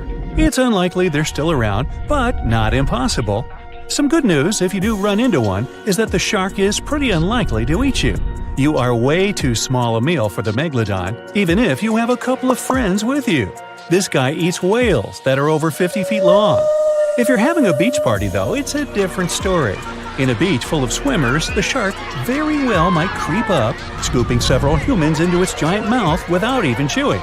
But wait, let's rewind. How does the shark take down a 50-foot whale? It first bites off its fins, making the whale unable to swim away. It then casually munches it down piece by piece. Because of their size, sharks had to consume over a ton of food every single day just to sustain themselves, like me. All that food made the megalodon extremely heavy. They range from anywhere between 50 to over 100 tons. For context, that's around the same as 7 to 16 adult male African elephants. To fit all this food in, their jaws had to open pretty wide. A megalodon's jaw could span 9 by 11 feet wide. That's easily big enough to swallow 2 adult humans side by side. The fearsome name megalodon comes from 2 Greek words, mega meaning big and odont meaning tooth. So combined, they mean what? Big tooth. And it certainly lives up to its name. Just one of its chompers is the same size as a human head. It had 276 humongous teeth in total across 5 terrifying rows. In all of history, only a couple of saber-toothed cats and the T-Rex had consistently bigger teeth. Now that's a showdown I'd like to watch. The megalodon vanished millions of years ago, leaving only huge teeth to be found by modern archaeologists. They literally disappeared with very few traces left. Scientists believe that, over time, sea levels dropped and the ocean temperatures went down rapidly. Over a third of all marine life was wiped out as the oceans cooled, and a number of animals at the bottom of the food chain plummeted. This had a catastrophic effect on the hungry predators at the top. Sorry guys. It became way too cold for these sun-loving sharks too, which made it difficult for them to reproduce since they gave birth in warm waters. The megalodon is usually described as a sort of giant great white shark, but this is just a common myth. In fact, the ancestors of today's great white existed at the same time as the Meg. But they weren't best buddies, and were even in competition with each other. The great white shark was a better hunter, using its smaller size and agility to snap up the Meg's prey quickly. They were also known to eat Meg pups, who were only half their size. This didn't help the whole extinction thing. Even infant megalodons were huge, coming in at just under 7 feet. While a great white was no match for an adult Meg in a head-to-head fight, they sure weren't scared of stealing their food. This only left the bigger fish and whales for the Meg, but its food supplies began to run out as the whales swam to the cooler new seas. The whales adapted to prefer the colder temperatures, leaving our friend the Meg behind. The megalodons either starved or were frozen into extinction by the Ice Age. Rather than a great white, the megalodon is more like a modern bull shark. It had a short snout, flat lower jaw, and huge pectoral fins to support its massive weight and size. As scary as they are, these sharks were actually caring family guys. Several megalodon nursery areas have been discovered in Florida, Maryland, and Panama. They gave birth to their young in shallow water environments. We know this from discovering loads of tiny megalodon teeth found in these areas. Gee, I wonder if they had nannies too. But how come there are so many megalodon teeth out there for us to analyze? Well, due to their messy, aggressive eating habits, sharks regularly lose their teeth. They lose a set of teeth every 1 to 2 weeks. That's 40,000 teeth in a lifetime. They must rake in a fortune from the tooth fairy. Because of this, their teeth were continuously raining down to the ocean floor. Luckily for us, they're also the hardest part of a shark skeleton, which is why so many teeth have survived and become fossilized. It's fair to say that the first discoveries of the Meg's teeth confused people. Early discoverers thought the Meg's teeth were petrified tongues of ancient serpent creatures. They even used to call them tongue stones. It's also a common myth that the megalodon was around at the same time as the dinosaurs, although this would have been pretty cool. The dinosaurs were wiped out around 66 million years ago, but the megalodons came much later. The oldest Meg fossil is only around 23 million years old, but it's tricky to pinpoint the exact date. After all, calendars weren't invented yet. They became extinct way before humans even evolved. The earliest Homo sapiens, which is a fancy name for the first humans, emerged about 2.5 million years ago. But what if the megalodon shark didn't go extinct? Whale populations have dropped drastically since these guys were last around, so there'd be way fewer whales for them to chomp down on. Whales have also gotten a lot smarter and learned new defensive moves, making them way harder to take down. It's estimated that they ate around 12 tons of food each day. If they were still around and eating that much, they'd be forced to eat smaller fish, and there'd be barely enough big fish for us humans to survive on. The naughty megalodons would also be able to track fishing boats and steal the fish that they worked hard to collect. It's safe to say we'd see a lot less fish in the aisles of your neighborhood supermarket. As our ocean temperatures are heating up again, the sharks would also thrive and reproduce faster than ever. There'd be more and more of these giant eating machines in the water, reducing our fish supply even more. It would also cause massive problems for cargo ships and cruising vessels. Imagine coming into contact with one of these bad boys while you're sunbathing on the deck. Even beachgoers would be hard hit. Megalodons give birth in shallow waters, so many of our favorite beaches would quickly become dangerous shark nursing grounds. Hey, where did that beach volleyball game go? They were playing just a moment ago. Giant container ships are responsible for much of the global trade. Thanks to them, you receive your orders from overseas, sooner or later. But they do have a problem just like any mechanical vessel. They tend to break down. That's where these little bad boys come in. Tugboats are meant to help any stranded vessel that either lost power or sustained any technical or physical damage. Besides being salvage vessels, tugboats also help guide ships when they dock. Since these ships are massive, underline, they require little tugboats to survey the surroundings and help them navigate to dock properly. They also serve as firefighting boats in case a fire breaks loose in the ship. Many of these cargo ships already have a system to stop fires, but tugboats provide extra help in case the fire gets out of control. Many cargo ships pass through below-zero regions like the Arctic and face plenty of obstacles, or icicles. Tugboats to the rescue again. They can make the first move by breaking the ice so that the vehicle can pass through without damaging itself or delaying its course. They also help large ships move through narrow areas. On March 23, 2021, the Ever Given, one of the largest container ships in the world, got stuck in the Suez Canal for 6 days. It froze global shipping of almost $10 billion of trade in a day. The Suez Canal is one of the most important routes for trading, but happens to be quite narrow for its purpose. To put that into perspective, it's like the Empire State Building getting lodged in the middle of a busy freeway. So, if you were wondering why your delivery was late during that month, it's probably because of that incident. The bottom of the ship nearly touched the floor of the canal. In the early morning of March 23rd, the weather was acting up. It was getting worse and worse, with the wind picking up to around 45 miles per hour. Those were some terrible weather conditions for navigation. That should have been the first red flag, but the Canal Authority didn't have a system for monitoring weather conditions or warning ships about them. The captain, Krishnan Kantavel, ignored the signs and decided just to go with it, not knowing the perils and the consequences ahead. The Egyptian pilots that were assisting with the navigation failed to provide proper instructions. As a result, the ship became jammed diagonally, essentially blocking the whole canal. The canal authorities didn't provide tugboats for some reason, which is why it was stuck for 6 days. Things were so bad, they had to bring excavation diggers to remove some land for the ship to properly turn back to normal. So, these little tuggers are really important for world trading to work. The vessels are getting bigger and bigger, with the world depending on import and export more than ever. They're built for going long distances rather than maneuvering in tight spaces and corners. The tugboats are surrounded by a material that won't scratch or damage the vessel, kind of like bumper cars at the carnival. They can either push or pull. But one thing's for sure, more than one is needed to help a ship get back on its aquatic feet. Ships don't have a lot of water passing over the rudder for them to turn quickly, and they risk damaging the engine if they push it too hard. They can either tow it directly or indirectly. The tug is pulling the vessel either in front of it or from side to side. They can also push it from one side to another. These tiny boats are like ants compared to giant ships. Their success secret is that they're floating on the water, which means there's no solid foundation for them to struggle. As a result, pushing and pulling is easy.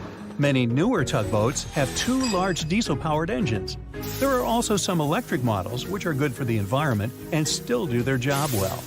Shipping boats in general are better for the environment than trucks and planes, but are slower. Shipping vessels mainly carry food, clothing, electronics, furniture, and my stuff. The biggest ship can carry the Eiffel Tower on its back like it's no big deal, although getting it over to the ship would be.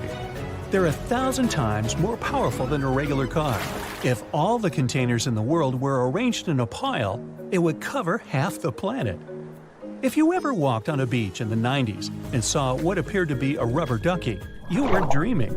In 1992, a shipping crate holding 28,000 rubber ducks was lost at sea while journeying from Hong Kong to the U.S. They say it fell off the ship and has been around the world's oceans for more than 20 years.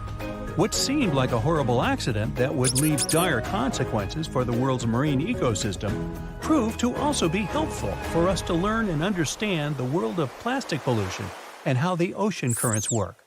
These ducks seem to have had quite the journey when they broke free from their container life. Some reports show they got washed up on the shores of Alaska, South America, Hawaii, Pacific Northwest, Scotland, Australia, and even froze in the Arctic. Rather than making their way to thousands of bathrooms in the U.S., they went rogue and backpacked around the world to see what else lies beyond tiled walls and bubble baths. Many were collected and removed from the seas and oceans, while some are still out there. There are around 2,000 of these duckies circulating in the currents of the North Pacific Gyre. In case you were wondering, that's a place where the currents meet and whirl with one another between Japan, Alaska, Kodiak, and the Aleutian Islands. They've even created a website to track these ducks down with a contact form that lets people inform of one or many ducks they find across the world. But who knows? Maybe we'll never recover every single duck that was lost at sea at the time. This is just one incident out of many.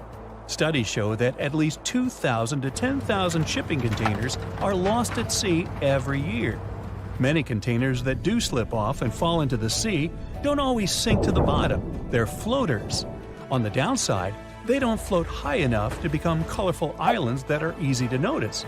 They float like icebergs, with just the top of the container showing, which means that any passing ship or boat won't see it from above. If they pass through it, then significant damage can happen to the ship. They can't stay floating forever, so they end up sinking after many days of being suspended in the open water. Some people have even seen shipping containers washed up on shore after being stranded at sea. These bad boys have been made to last for a very long time. If you take proper care of them, the life expectancy of each container can stretch for more than 20 years. It's pretty amazing that they travel all over the world and are filled and refilled with new items many times. They go through all sorts of weather conditions and have to survive in different climates. Many modern houses are made out of retired shipping containers designed with a nice aesthetic touch. Shipping container houses provide the exact same living conditions, except they look cool. Besides looking cool, they're economically friendly compared to regular houses. You can save plenty of money with the structure pretty much halfway done.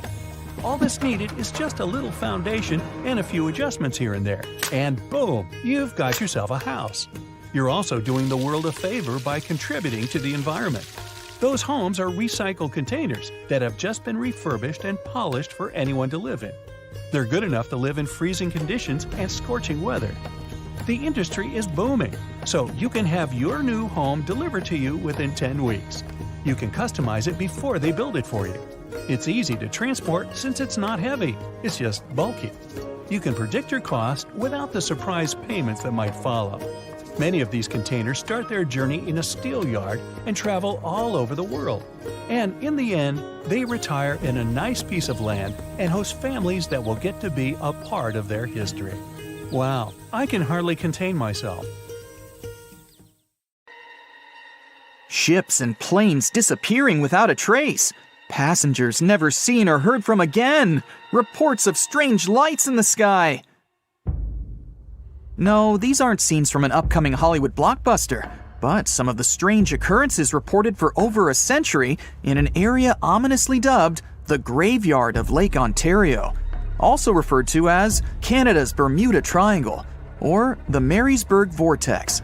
It stretches across a portion of Lake Ontario from Kingston to Prince Edward County in Canada, and down to Oswego, New York in the US. The tales about this area can be as chilling as the frigid lake water on which they took place. The most unsettling story involves the schooner called the Bavaria. It was 1889, and the ship was being towed across the lake. Rough waters severed the tow rope, and the Bavaria floated away. Luckily, the schooner was later found safe and fully intact. But there was one thing missing: the crew! Not a single person was found on board. What makes the story even more bizarre is that the dinner table was set, a loaf of bread was discovered, freshly baked, and the captain's money and his papers were fully accounted for. There was even a pet canary happily chirping away as if nothing was amiss. What happened to the crew? We may never know. And this was not a unique incident. Just over a decade later, in 1900, 3 ships, the Annie Minnis, the Picton, and the Acacia, were sailing across the lake, but only 2 would make it to their final destination. The third one, the Picton, was speeding ahead of the others when it simply vanished. According to a cook on the Annie Minnis, "We were well out into the lake and making good time when all of a sudden we saw the Picton's topsails coming off, and then her lower sails settled, and then, while we stood and watched, the Picton just disappeared." It's possible that the ship sank, as there was some wreckage later seen in the water, but the ship itself was never found, and none of its crew ever located. A few weeks later, a bottle with a note inside was discovered in Sackett's Harbor, New York. The note was from Captain Sidley of the Picton. "Have lashed Vesey to me with heaving line, so that we will be found together." Vesey was the captain's 12-year-old son. The note creates more questions than answers. If the witnesses were correct, the ship's disappearance was quite quick. When did Captain Sidley know he was in danger? Why not signal for help if he had any warning? And when did he have time to write a note, bottle it, and tie himself to his son? It truly is a mystery. And it was not just ships that ran afoul of the strange forces in the area. Planes also struggled to make it through in one piece. In 1975, Ron Scott flew out from the Picton Airport in his Cessna 172. As he entered the Marysburg Vortex, his plane banked to the side. For several seconds, he was unable to right the plane, but once he did, the same force banked him to the other side. Again, he was stuck there for a few seconds, unable to control his plane. A skilled pilot, he had never experienced anything like it before. He was certainly luckier than Royal Canadian Air Force pilot Barry Allen Newman.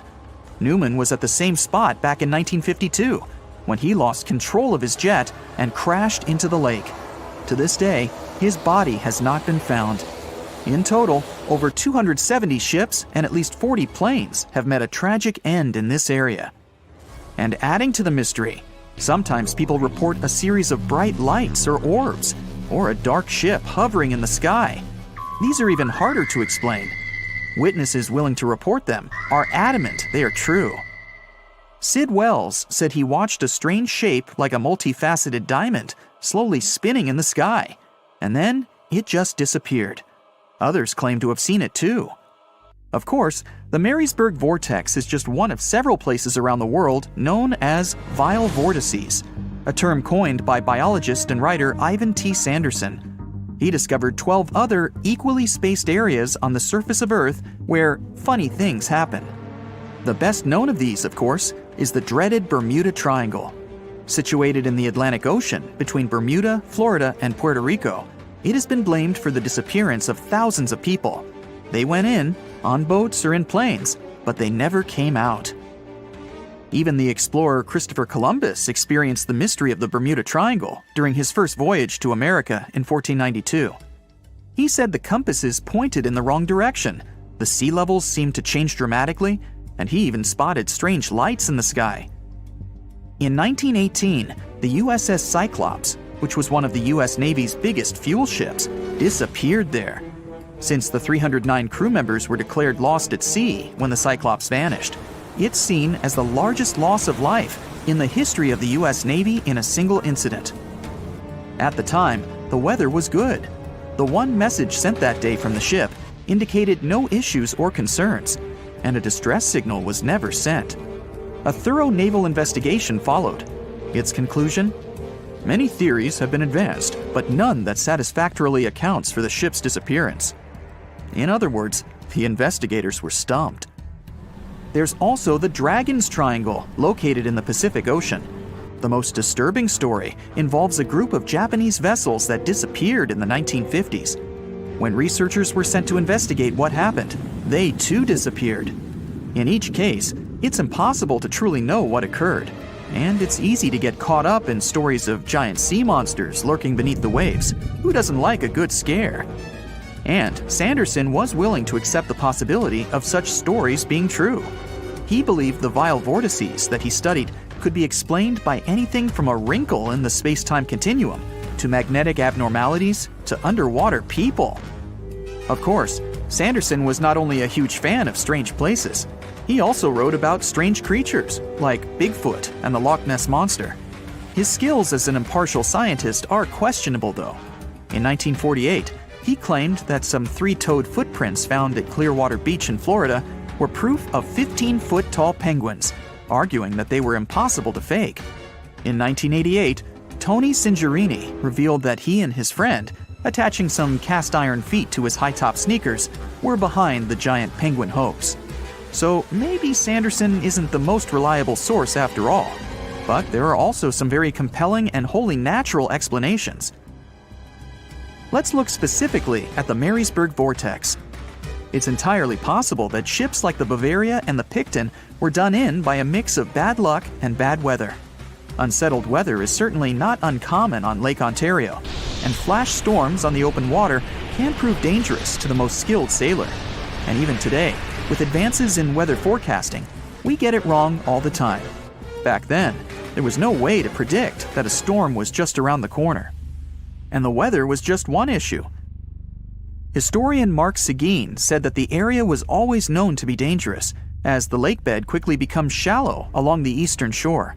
There are also small rocky islands and shoals scattered throughout the area, making sailing a risky venture, especially for larger vessels or those weighed down by heavy cargo. By the mid-20th century, modern weather forecasting and improved shipbuilding alleviated most of the hazards of the Great Lakes shipping, resulting in fewer losses. The last major shipwreck in any of the Great Lakes was that of the SS Edmund Fitzgerald, which sank off the coast of Lake Superior in 1975, with 29 crew members going down with it. It seems the vortex is no match for human progress. And as for lights or images in the sky, in most cases, it's the result of an interesting phenomenon called thermal or temperature inversion. When this happens, a layer of warm air becomes trapped under cold air. This can result in mirages or reflections. So, a light on the ground that is miles away can be reflected in the sky, giving the impression of a flying object. Other parts of the mystery may be solved with a little time. Lake Ontario's freshwater and frigid temperatures help preserve the ships and planes that came to rest there. As divers and researchers continue to explore the area, maybe we'll finally learn the fate of